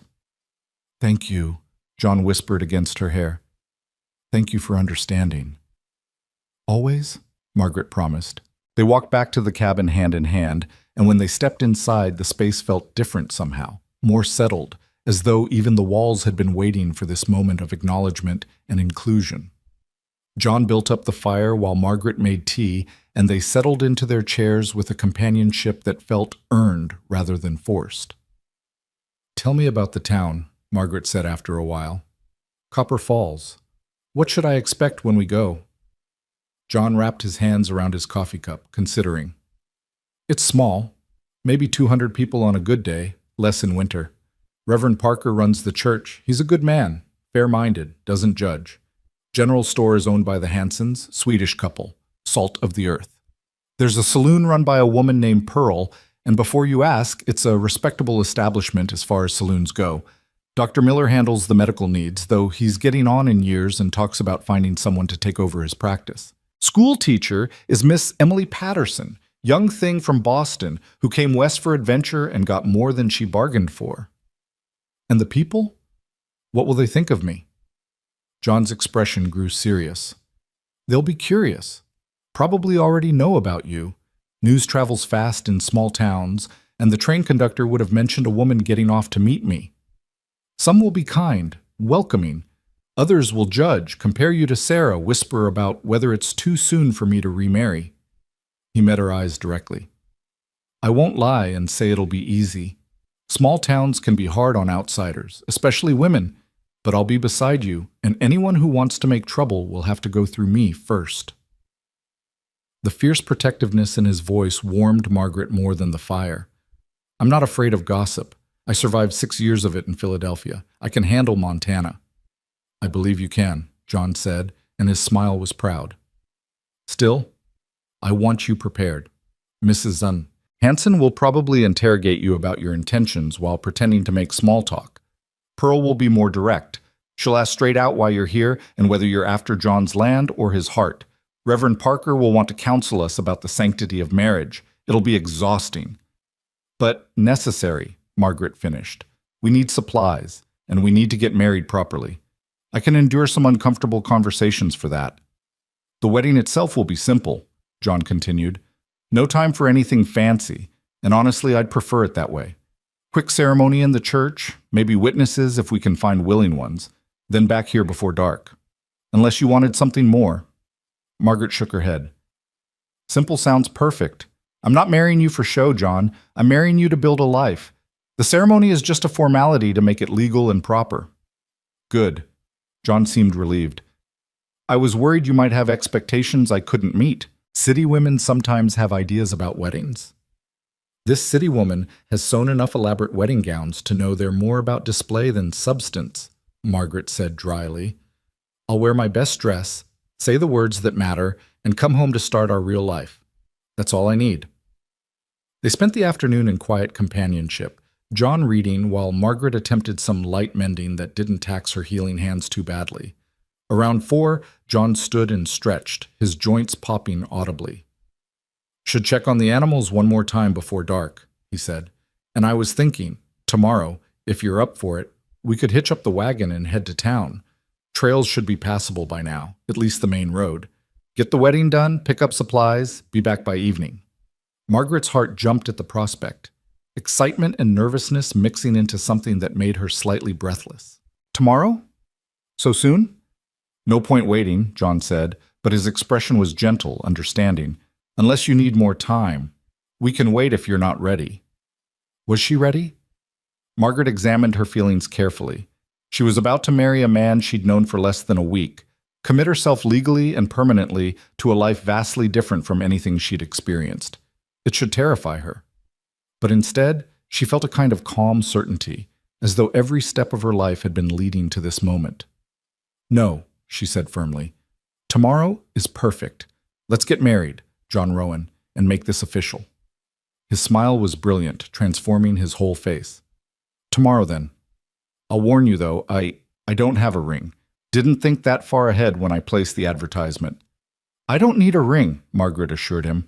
"I need a partner, and I already have that." John crossed to where she sat and knelt beside her chair, taking her bandaged hands carefully in his. "Margaret Vale, I can't promise you romance or pretty words or grand gestures. I can't promise that I won't sometimes withdraw into silence, or that I won't have days when grief still weighs heavy. But I can promise to respect you, to work beside you, to always be honest even when the truth is hard. I can promise to try my best to be the husband you deserve. Is that enough?" Margaret cupped his face with her bandaged hands, seeing past the weathered exterior to the good man beneath. "That's more than enough. And John, I promise the same. To respect you, to honor Sarah and Thomas's memory, to be patient when you need silence and speak truth when you need to hear it. To work beside you building something real. That's what I can give you, and I give it freely." He turned his head and pressed a kiss to her palm, right over the bandage, a gesture so tender it made her breath catch. Then he stood, pulling her up with him, and for a moment they simply stood there, hands clasped, looking at each other with new understanding. "I should get to the barn," John said finally, but he didn't move. "You should," Margaret agreed, but she didn't let go of his hands. They smiled at each other, acknowledging the reluctance to separate even for an hour. Then John forced himself to step back. "When I return, we'll plan for tomorrow. What we need from town, what time we should leave, all the practical details. I'll have supper ready," Margaret promised. "And maybe I'll practice saying Margaret Rowan a few times, see how it sounds." "Sounds perfect," John said. And then he was pulling on his coat and heading out into the cold afternoon. Margaret moved to the window and watched him trudge through the snow toward the barn, his figure dark against the white landscape. Tomorrow, she would become his wife. Tomorrow, she would stop being Margaret Vale, Philadelphia seamstress, invisible and unnecessary, and become Margaret Rowan, Montana rancher's wife, partner in building a life. The transformation seemed almost magical in its simplicity. She turned from the window and surveyed her domain, the cabin that was becoming her home, the rocking horse in the corner bearing silent witness to the past, the fire crackling warmly in the hearth. She thought of Sarah and Thomas resting under the evergreens, of John slowly learning to live again, of her own journey from that cold train platform to this moment of certainty. Life had brought her here through storms both literal and figurative, but she had survived. And more than that, she had found purpose, belonging, the possibility of happiness. Tomorrow would seal it all with vows and witnesses, making permanent what her heart had already accepted. Margaret moved to the kitchen and began preparing supper, humming as she worked. The melody was an old Irish tune her mother used to sing, something about new beginnings and brave journeys. It seemed appropriate for the moment, for the life she was choosing, for the woman she was becoming. When John returned from the barn, stamping snow from his boots and bringing with him a gust of cold air, he paused just inside the door. "You're humming again." "I am," Margaret confirmed, not stopping. "Does it bother you?" "No." His voice was soft, almost wondering. "It makes this place feel like home." That evening, they planned for the next day over supper, discussing logistics and necessities. They would leave at dawn to take advantage of the daylight, John driving the wagon while Margaret bundled up against the cold. The journey to Copper Falls would take approximately 3 hours given the condition of the roads. They would go straight to the church to find Reverend Parker and handle the wedding first, then visit the general store for supplies before heading home. "Should I prepare anything special?" Margaret asked. "For the ceremony, I mean?" John shook his head. "Just be yourself. That's all I want. All I need. We'll say the words, sign the register, and that'll be that. Simple and honest. like everything else between us. Later, as they sat by the fire in the final hours before their wedding day, John pulled something from his pocket. I know I said I don't have a ring, and that's true. But I do have something, if you'll accept it. He opened his palm to reveal a small brooch, simple silver, formed into the shape of a wild rose. Margaret recognized it immediately from the pressed flower on the mantel. Sarah's? She asked quietly. Her mother's originally, then Sarah's. She wore it on our wedding day, said it was for luck and remembrance. John's voice was steady but emotional. I can't give you a fancy ring, but I can give you this. It's been passed down through her family, woman to woman, as a symbol of strength and endurance. Sarah would want you to have it, I think. Would want you to carry on the tradition. Margaret took the brooch with trembling hands. It was beautiful in its simplicity, worn smooth by generations of women who had loved and lost and carried on anyway. John, are you sure? This is precious, irreplaceable. I'm sure. You're family now, or will be tomorrow, and family shares what matters. He closed her fingers around the brooch. Besides, Sarah told me once that objects are only valuable if they're used, if they're part of living. She'd hate the thought of it locked away in a drawer, doing nothing, meaning nothing. She'd want it worn, treasured, passed on eventually to whatever children we might have. The mention of potential children made Margaret's breath catch. They hadn't discussed that possibility, hadn't gone beyond the immediate future. But hearing John speak of it so naturally, so hopefully, filled her with a warmth that had nothing to do with the fire. Thank you, she said, her voice thick with emotion. I'll treasure it, and I'll try to be worthy of the women who wore it before me. You already are, John said simply. They sat together in the firelight, hands joined, the brooch resting between their palms like a promise. Outside, the Montana night was clear and cold, stars brilliant in the black sky. Inside, two people prepared to join their lives together, building on foundations of loss and hope, grief and healing, honest partnership, and the fragile beginning of something that might, given time and care, become love. Margaret thought about the next day, about standing in a small church and promising herself to this quiet, broken, healing man. She thought about the life they would build together, the challenges they would face, the moments of joy and sorrow that awaited them, and she felt for the first time in years truly ready to be seen, to matter, to build something real, ready to become Margaret Rowan, ready to come home. That night, Margaret lay in bed, unable to sleep despite her exhaustion, her mind racing with thoughts of tomorrow. She rose and moved to the window, looking out at the moonlit snow, and saw a light in the loft above the main room. John was awake too, both of them keeping vigil in their separate spaces, preparing in their own ways for the vows they would speak. Margaret pressed her hand against the cold glass and thought of Sarah, who had once stood in this very room, looking out at this same view. Thank you, she whispered to the ghost of a woman she'd never met. Thank you for loving him so well, for building this home, for giving me the chance to carry on what you started. I'll do my best by him, Sarah, I promise. The light in the loft flickered, and Margaret wondered if John was thinking similar thoughts, making his own promises to the past while reaching toward the future. They were both carrying ghosts tomorrow, his more literal than hers, but both real, both honored. It was right, Margaret thought. The past should be remembered, not erased. Sarah and Thomas would always be part of John's story, which meant they would always be part of hers, too. She returned to bed and finally slept, dreaming of wild roses and mountain snow, of silent men who slowly learned to speak and invisible women who found their voices. She dreamed of a small church and simple vows, of calloused hands joining together, of partnership and respect building something stronger than romance ever could. She dreamed of home. John, in the loft above, finally closed his book and extinguished his lamp. He lay in the darkness, thinking about the woman sleeping below, about the ceremony tomorrow would bring, about the future that suddenly seemed possible again. He thought about Sarah and Thomas resting under the evergreens, and he whispered his own promises to them. I'll always love you both. That won't change, can't change. But I'm going to try to live again, really live, the way you wanted me to, Sarah. Margaret is giving me that chance, and I'm going to take it. I hope you understand. I hope you approve. The cabin settled around him with its familiar creaks and sighs, and John felt something he hadn't felt in 2 years. Peace. Not the absence of pain, but something deeper, a kind of acceptance. Sarah and Thomas were gone, and that would always hurt. But life continued, demanded to be lived, offered new chances and new beginnings if he was brave enough to accept them. Tomorrow he would marry Margaret Vale, and together they would forge something new from the pieces of their broken pasts. It wouldn't be the same as what he'd had with Sarah.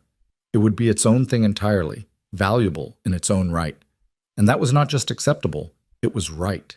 John closed his eyes and, for the first time since the fever took his family, looked forward to tomorrow with something approaching joy.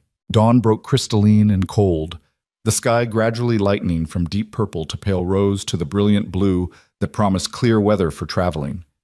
Margaret woke before the sun fully crested the mountains, her heart beating faster than normal, a mixture of anticipation and nerves making her hands tremble slightly as she dressed. She chose her best dress, dark green wool with simple black trim, practical but elegant, the most suitable thing she owned for a winter wedding.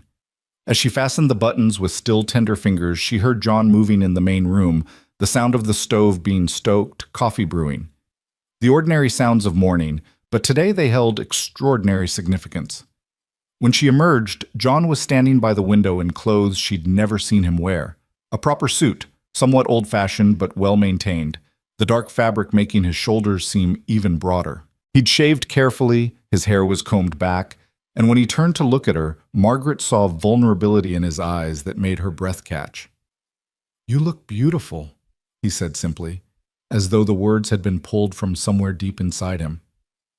"You look very handsome," Margaret replied, and meant it. This was John transformed, the civilized version of the mountain man she'd come to know, and the combination was unexpectedly affecting. They ate a hasty breakfast, both too nervous for much appetite. Then John hitched Duke and Duchess to the wagon while Margaret gathered her few belongings, the brooch pinned carefully to her dress, her mother's wedding veil wrapped in tissue and tucked in her bag in case she decided to wear it, and a strange feeling of weightlessness, as though she was about to step off a cliff into open air. The journey to Copper Falls began in near silence, both of them wrapped in their own thoughts as the wagon jolted over the frozen road. The storm had left the landscape transformed, everything softened and reshaped by snow, familiar landmarks made strange. But Duke and Duchess knew the way, and John guided them with practiced ease, his hands steady on the reins. About an hour into the journey, John finally spoke. "Are you nervous?" "Terrified," Margaret admitted honestly. "And excited, and certain this is right, all at the same time. Is that strange?" "No." John's smile was small but genuine. "I feel the same way. Like I'm standing at the edge of something new, and I'm not sure if I remember how to take that first step, but knowing I have to try anyway." "We'll take it together," Margaret said, touching his arm lightly. "That makes it easier, doesn't it? Not being alone in it?" "It does." He covered her hand with his briefly before returning both hands to the reins. "Margaret, I want you to know something before we get to town, before we say the vows. I may not love you the way I loved Sarah, not yet, maybe not ever in quite the same way, but I care for you deeply already. You've brought life back to my home, hope back to my heart. And I'm committed to building a real marriage with you, not just a legal arrangement. I want you to know that." Margaret felt tears prick her eyes. "I care for you too, John, more than I expected to in such a short time. And I'm committed to this marriage, to you, to the life we're building. Whatever comes, we face it together." They rode on through the morning, the sun climbing higher, the cold sharp but bearable. Margaret found herself studying the landscape with new eyes. This was her territory now, her home. She needed to learn its contours and secrets, needed to understand the land that would sustain them. John seemed to sense her thoughts and began pointing out landmarks, telling her about the creek that ran through their property, the best places to find wild berries in summer, the stand of timber on the north edge where he cut firewood each fall. "It's a good piece of land," he said with quiet pride. "Sarah and I chose it carefully. Good water, some flat ground for crops, timber for building and fuel, sheltered from the worst winds. Takes hard work, but it'll provide if you respect it." "Teach me," Margaret said. "Teach me everything you know about this place. I want to be a true partner, not just someone who keeps the house while you do the real work." John looked at her with an expression that was part surprise, part admiration. Most women wouldn't want to learn ranching. I'm not most women, Margaret reminded him yet again, and this time John laughed, a real full laugh that made her heart soar. No, you're definitely not, and I'm grateful for it every day. Copper Falls appeared on the horizon just before noon, a small cluster of buildings huddled against the vast Montana landscape like children seeking shelter. As they drew closer, Margaret could see people moving about despite the cold, the town going about its business, life continuing regardless of storms or personal dramas. She squared her shoulders, preparing herself for the scrutiny she knew awaited. John guided the wagon down the main street, and Margaret felt curious eyes following their progress. She kept her head high, her expression pleasant but not overly eager, neither ashamed nor defiant, simply a woman going about her business. John pulled up in front of the small white church, its steeple stark against the blue sky. "Ready?" he asked, setting the brake. "Ready," Margaret confirmed. They climbed down from the wagon, and John offered his arm with formal courtesy. Margaret took it, feeling the solid strength of him, and together they approached the church door. John knocked firmly, and after a moment the door opened to reveal a middle-aged man with kind eyes and a questioning smile. "John Rowan," the man said, surprise evident in his voice. "This is unexpected, and you must be Miss Vale. I've heard about you from the conductor." He stepped back, gesturing them inside. "Please, come in out of the cold. I'm Reverend Parker." The church interior was simple but well-maintained, wooden pews polished by years of use, a plain altar with a cross above it, winter light streaming through the clear glass windows. It smelled of wood polish and old hymnals, the scent of countless prayers and ceremonies. "Reverend Parker, thank you for seeing us," John said, his voice formal but warm. "We've come to be married, if you're willing to perform the ceremony." The Reverend's eyebrows rose. "Married? Today? That's rather sudden, isn't it, John?" "We've been snowed in together for nearly a week," John said bluntly. "It's time to make it proper and legal. Margaret came here to be my wife, and I intend to honor that agreement." Reverend Parker turned his attention to Margaret, studying her with sharp but not unkind eyes. "Miss Vale, this is a serious step. Are you certain you want to proceed? You've known John for less than a week. Marriage is a lifelong commitment, not something to enter into lightly." Margaret met his gaze directly. "Reverend, I'm 28 years old. I've spent years thinking about what I want in life, in a husband, in a partnership. I came to Montana with my eyes open, knowing exactly what I was choosing. John Rowan is an honest, decent man who needs a partner and who treats me with respect. That's more than most women get in a marriage. Yes, I'm certain." The Reverend's expression softened. "Well said, my dear. And you, John? Are you certain you're ready for this? It's only been 2 years since Sarah—" "I know exactly how long it's been," John interrupted, his voice gentle but firm.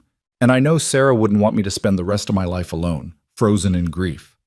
Margaret understands what she's stepping into, understands that Sarah and Thomas will always be part of my story, and she's willing to accept that, to honor their memory while helping me build something new.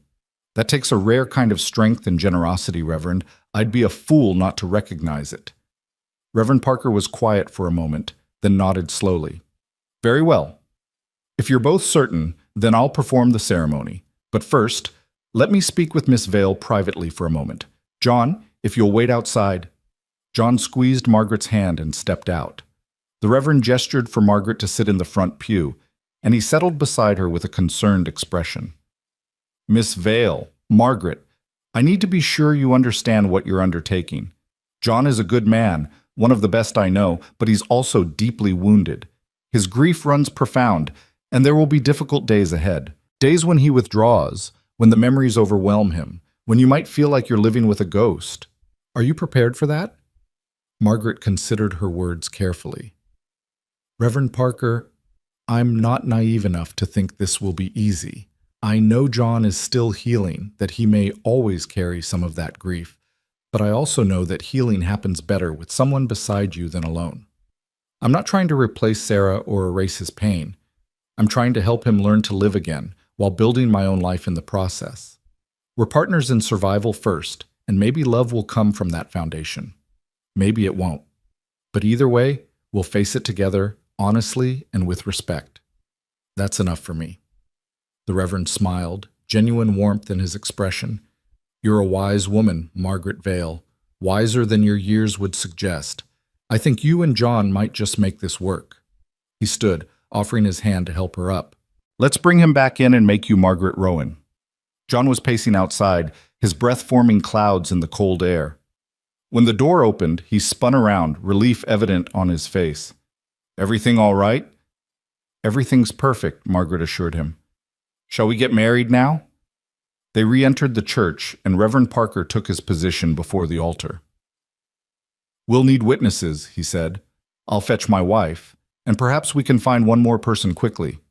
He disappeared through a side door and returned moments later with a pleasant-faced woman who smiled warmly at Margaret, and behind her, to Margaret's surprise, came the train conductor who had brought her to Copper Falls. Mr. Henderson, John said, surprised. I didn't know you were still in town. Storm kept me here, the conductor replied, his weathered face creasing in a smile. Can't say I'm sorry about it, though, if it means I get to see this through.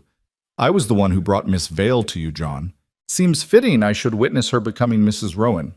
Indeed it does, John agreed, shaking the older man's hand. Thank you for being here. Reverend Parker opened his Bible, and suddenly the moment was upon them. Margaret and John stood before the altar, facing each other, their hands joined.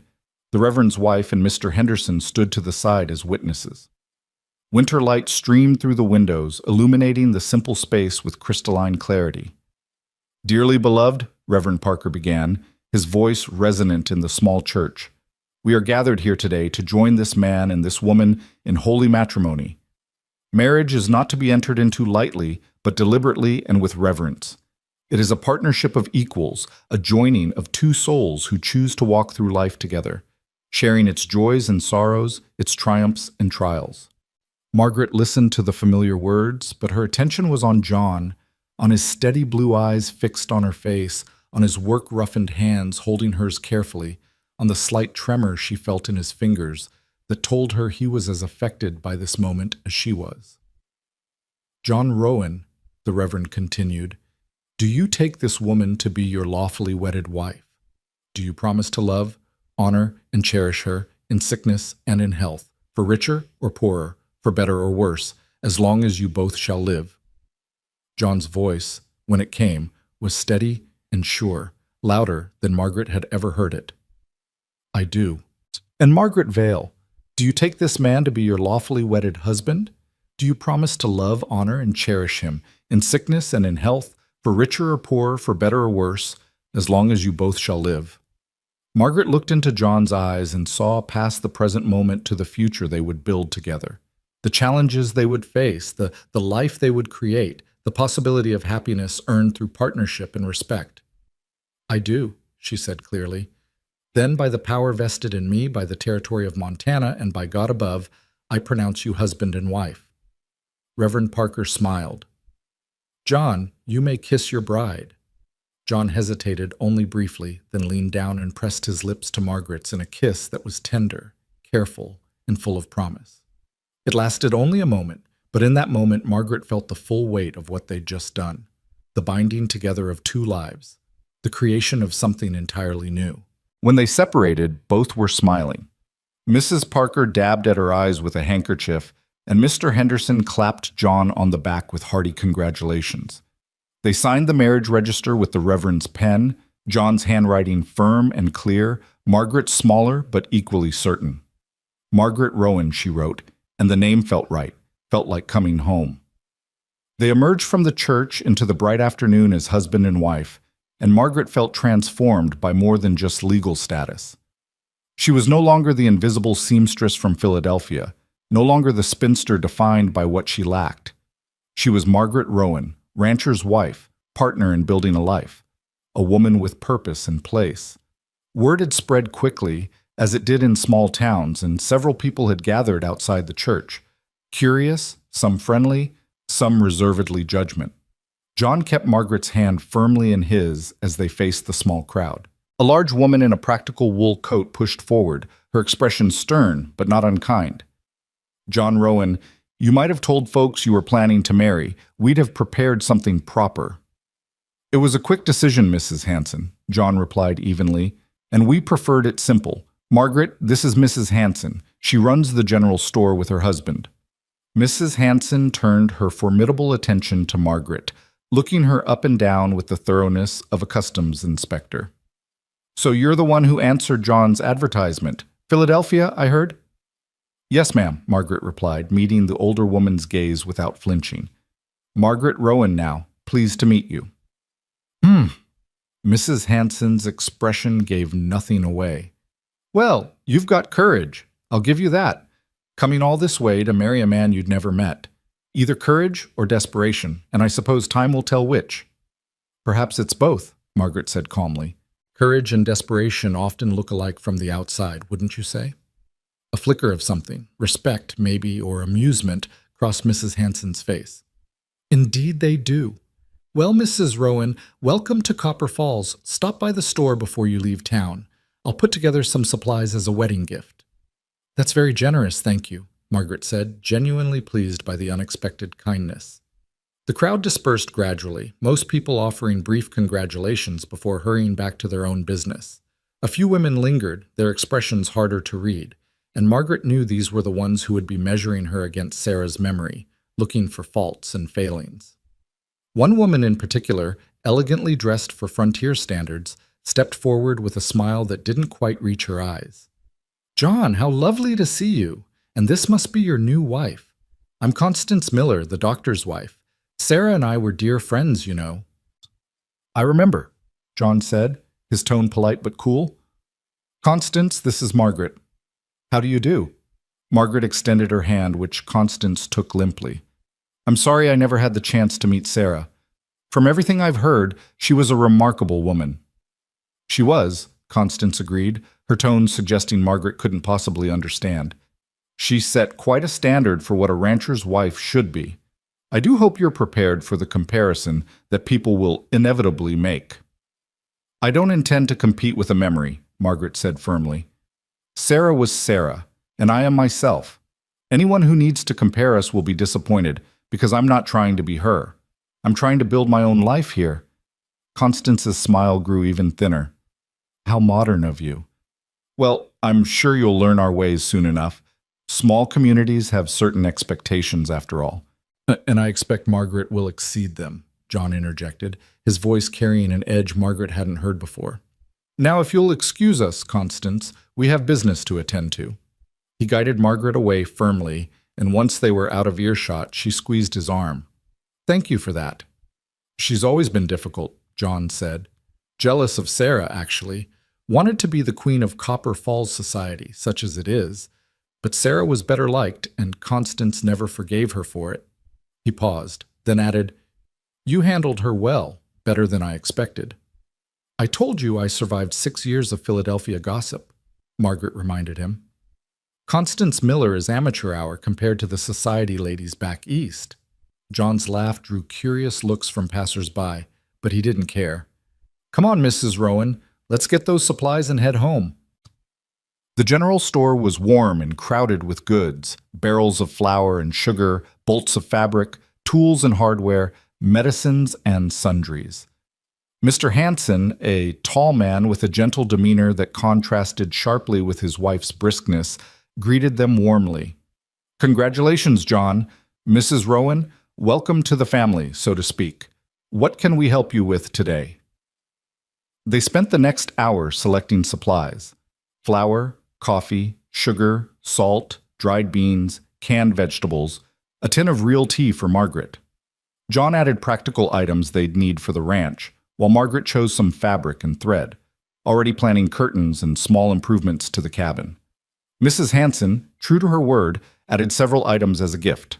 A jar of honey, a tin of cookies, and surprisingly, a small bottle of vanilla extract.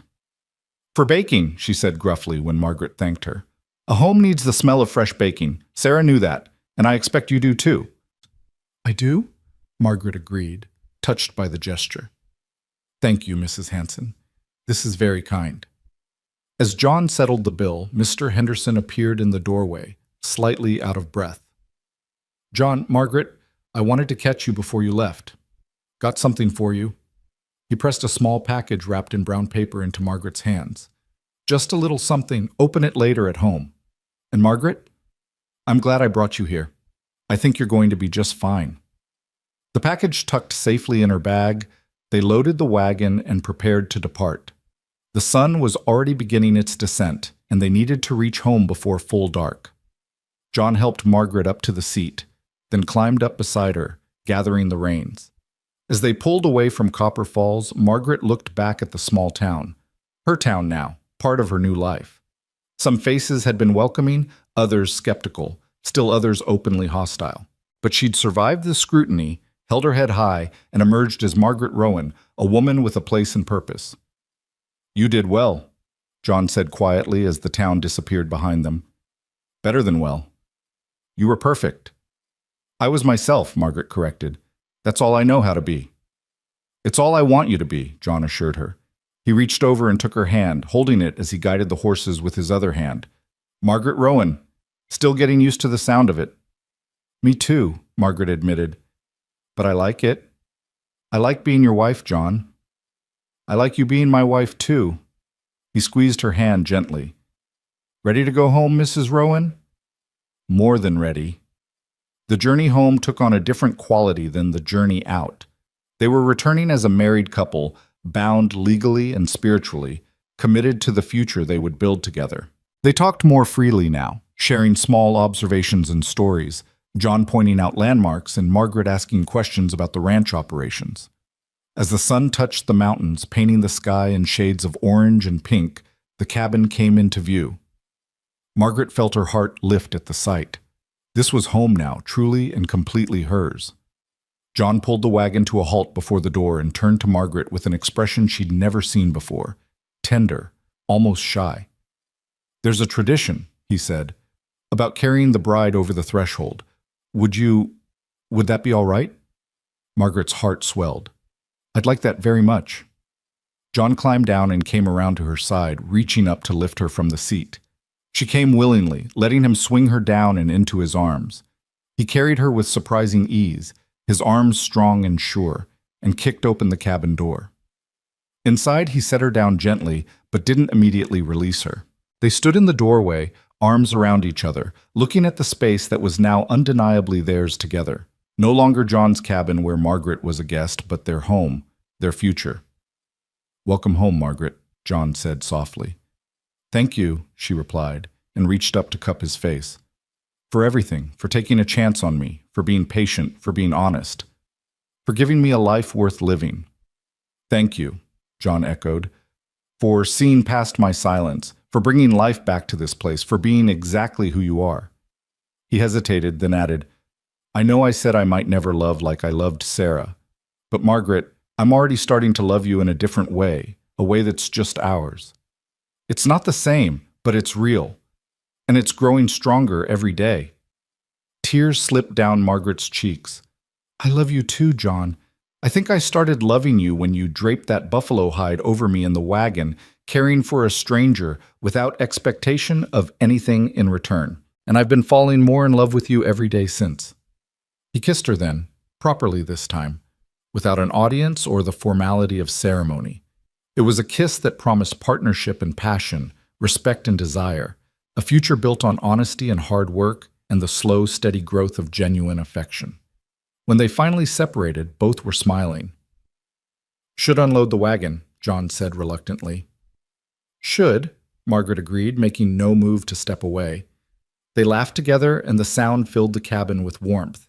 Finally, they forced themselves apart and set about the practical task of unloading supplies. Working together in the gathering twilight, they carried flour and coffee, fabric and tools, building their life one armload at a time. When everything was stowed and the horses tended, they returned to the cabin and Margaret lit the lamps while John built up the fire. The space glowed with warmth and light, transformed from the sparse, grief-stricken place Margaret had first entered into something alive and hopeful. I'm going to make us a proper wedding supper, Margaret announced. Nothing fancy, but something special. Let me help, John said, and together they prepared a meal, fried chicken from the cold box, potatoes with butter, the fresh bread Margaret had made days ago, and the honey Mrs. Hanson had gifted them drizzled over everything. They opened Mr. Henderson's package to find a small tin of peaches, a luxury that made Margaret gasp with delight. They ate at the table, passing dishes and talking about everything and nothing, plans for spring planting, improvements to the barn, whether they should get a dog, what they'd name their first cow-calf when Clover eventually produced one. Ordinary conversation about an ordinary life. But to Margaret, it felt extraordinary, precious, the kind of companionship she'd dreamed of but never quite believed she'd find. After supper, Margaret produced the vanilla extract and announced her intention to bake something for tomorrow. John watched her work with undisguised affection, and when she caught him staring, he didn't look away. "Just appreciating my wife," he said simply. "Your wife appreciates being appreciated," Margaret replied, and they grinned at each other like young people experiencing first love, which in a way they were. This was a first love for both of them, different from what came before but no less valuable. As the evening deepened, John added logs to the fire and they settled into their chairs. Their chairs now, no longer his chair and Sarah's chair, but chairs belonging to John and Margaret Rowan, partners building a life. John reached for Margaret's hand, and she gave it willingly. "Tell me something," John said. "Something you haven't told me yet, something about you I should know." Margaret thought for a moment. "I'm afraid sometimes. Afraid I won't be enough, won't know enough, won't be strong enough for this life. I'm afraid I'll disappoint you, or fail at something important, or—" "You won't," John interrupted gently. "Or maybe you will sometimes, because everyone fails occasionally. But Margaret, you're already more than enough. You faced down a blizzard, Mrs. Hanson, and Constance Miller all in 1 week. You've brought warmth and life back to a place that was dying from loneliness. You've honored my past while helping me build a future. That takes strength I didn't know existed." "Your turn," Margaret said. "Tell me something." John was quiet for a long moment. "I'm afraid too. Afraid of losing someone again, afraid of caring too much and having it torn away. For 2 years, I've been half alive, and it was safe because nothing could hurt me when I was already broken. But you've made me want to live again, really live, and that means risking my heart. It terrifies me." Margaret squeezed his hand. "Then we'll be afraid together, and we'll be brave together too. That's what partners do." "That's what partners do," John agreed. They sat in companionable silence, watching the fire dance, thinking about the day that had transformed them both. Finally, as the clock on the mantel chimed 9, John stood and helped Margaret to her feet. "It's been a long day," he said. "You should rest." Margaret looked toward the bedroom, then back at John, then at the ladder leading to the loft. She made a decision. "John, I'm your wife now, properly and legally. I don't expect anything you're not ready to give, but I'd like us to share a room, share a life completely, not with walls and floors between us." John's breath caught. "Margaret, I don't want to rush. We'll only do what feels right," Margaret assured him. "But I'd like to fall asleep beside my husband and wake beside him in the morning. Can we at least start with that?" He nodded slowly, emotion thick in his throat. Yeah, I'd like that too." They prepared for bed with a mixture of shyness and anticipation. John brought his few belongings down from the loft while Margaret changed into her nightgown in the bedroom. When she emerged, John was waiting, also in his nightclothes, looking uncertain. "I haven't shared a bed with anyone since Sarah," he admitted. I don't know what to—" Margaret took his hand and led him to the bedroom. "We'll figure it out together. That's what we've been doing all along, isn't it?" They climbed into bed from opposite sides, the space between them both small and infinite. Margaret could feel the warmth of John's body beside her, could hear his breathing in the darkness. After a moment, she rolled toward him. "John, would you hold me? Just hold me?" His answer was to pull her close, wrapping his arms around her and tucking her head beneath his chin. She fit against him perfectly, as though they'd been designed for exactly this. Margaret felt the steady beat of his heart, the rise and fall of his chest, the solid strength of him surrounding her. "This is nice," John murmured into her hair. "Really nice." "It is," Margaret agreed, already feeling sleep tugging at her. "John?" "Yeah?" "I'm glad I got on that train. I'm glad the storm trapped us together. I'm glad I answered your advertisement. I'm glad for all of it." His arms tightened around her. "Me too, Margaret. Me too." They fell asleep like that, wrapped together, two wounded people finding healing in each other's arms. And in the darkness, if the ghosts of Sarah and Thomas watched over them, it was with approval and blessing, understanding that love doesn't die but transforms, making room for new love without diminishing what came before. Morning came soft and gentle, Margaret waking to find herself still held secure in John's embrace. She lay quietly, not wanting to disturb him, watching the winter light creep across the ceiling. She thought about everything that had happened in the past week, the train journey, the blizzard, the slow building of trust and affection, the wedding yesterday. It seemed impossible that her entire life could change so completely in 7 days, and yet here she was, Margaret Rowan, held by a man who was learning to love again, building a home in the Montana wilderness. John stirred, his arms tightening briefly before he woke fully. "Morning," he rumbled, his voice rough with sleep. "Good morning, husband," Margaret replied, loving the taste of the word. "Morning, wife." John pressed a kiss into her forehead, then another to her temple, then, with growing confidence, one to her lips. It was sweet and slow, a morning kiss between married people, and it promised a lifetime of such moments. When they finally rose and dressed, moving around each other with increasing ease in the small space, Margaret felt something settle deep in her bones, the certainty that this was right, that this was home, that this was where she was always meant to be. They prepared breakfast together, John teaching Margaret how he liked his eggs while she showed him the proper way to make tea. They talked about the day ahead, barn chores, unpacking the supplies properly, maybe starting on those curtains Margaret had planned. Ordinary things, domestic things, the building blocks of a shared life. After breakfast, as they cleaned up together, John caught Margaret around the waist and pulled her back against him. "Thank you," he said simply. "For what?" "For being brave enough to come here, for being patient with a broken man, for helping me remember what it means to be alive." He turned her in his arms so he could see her face. "For loving me." "Always," Margaret promised, "for as long as we both shall live." Outside, the Montana winter continued its reign, snow lying white and pure across the land.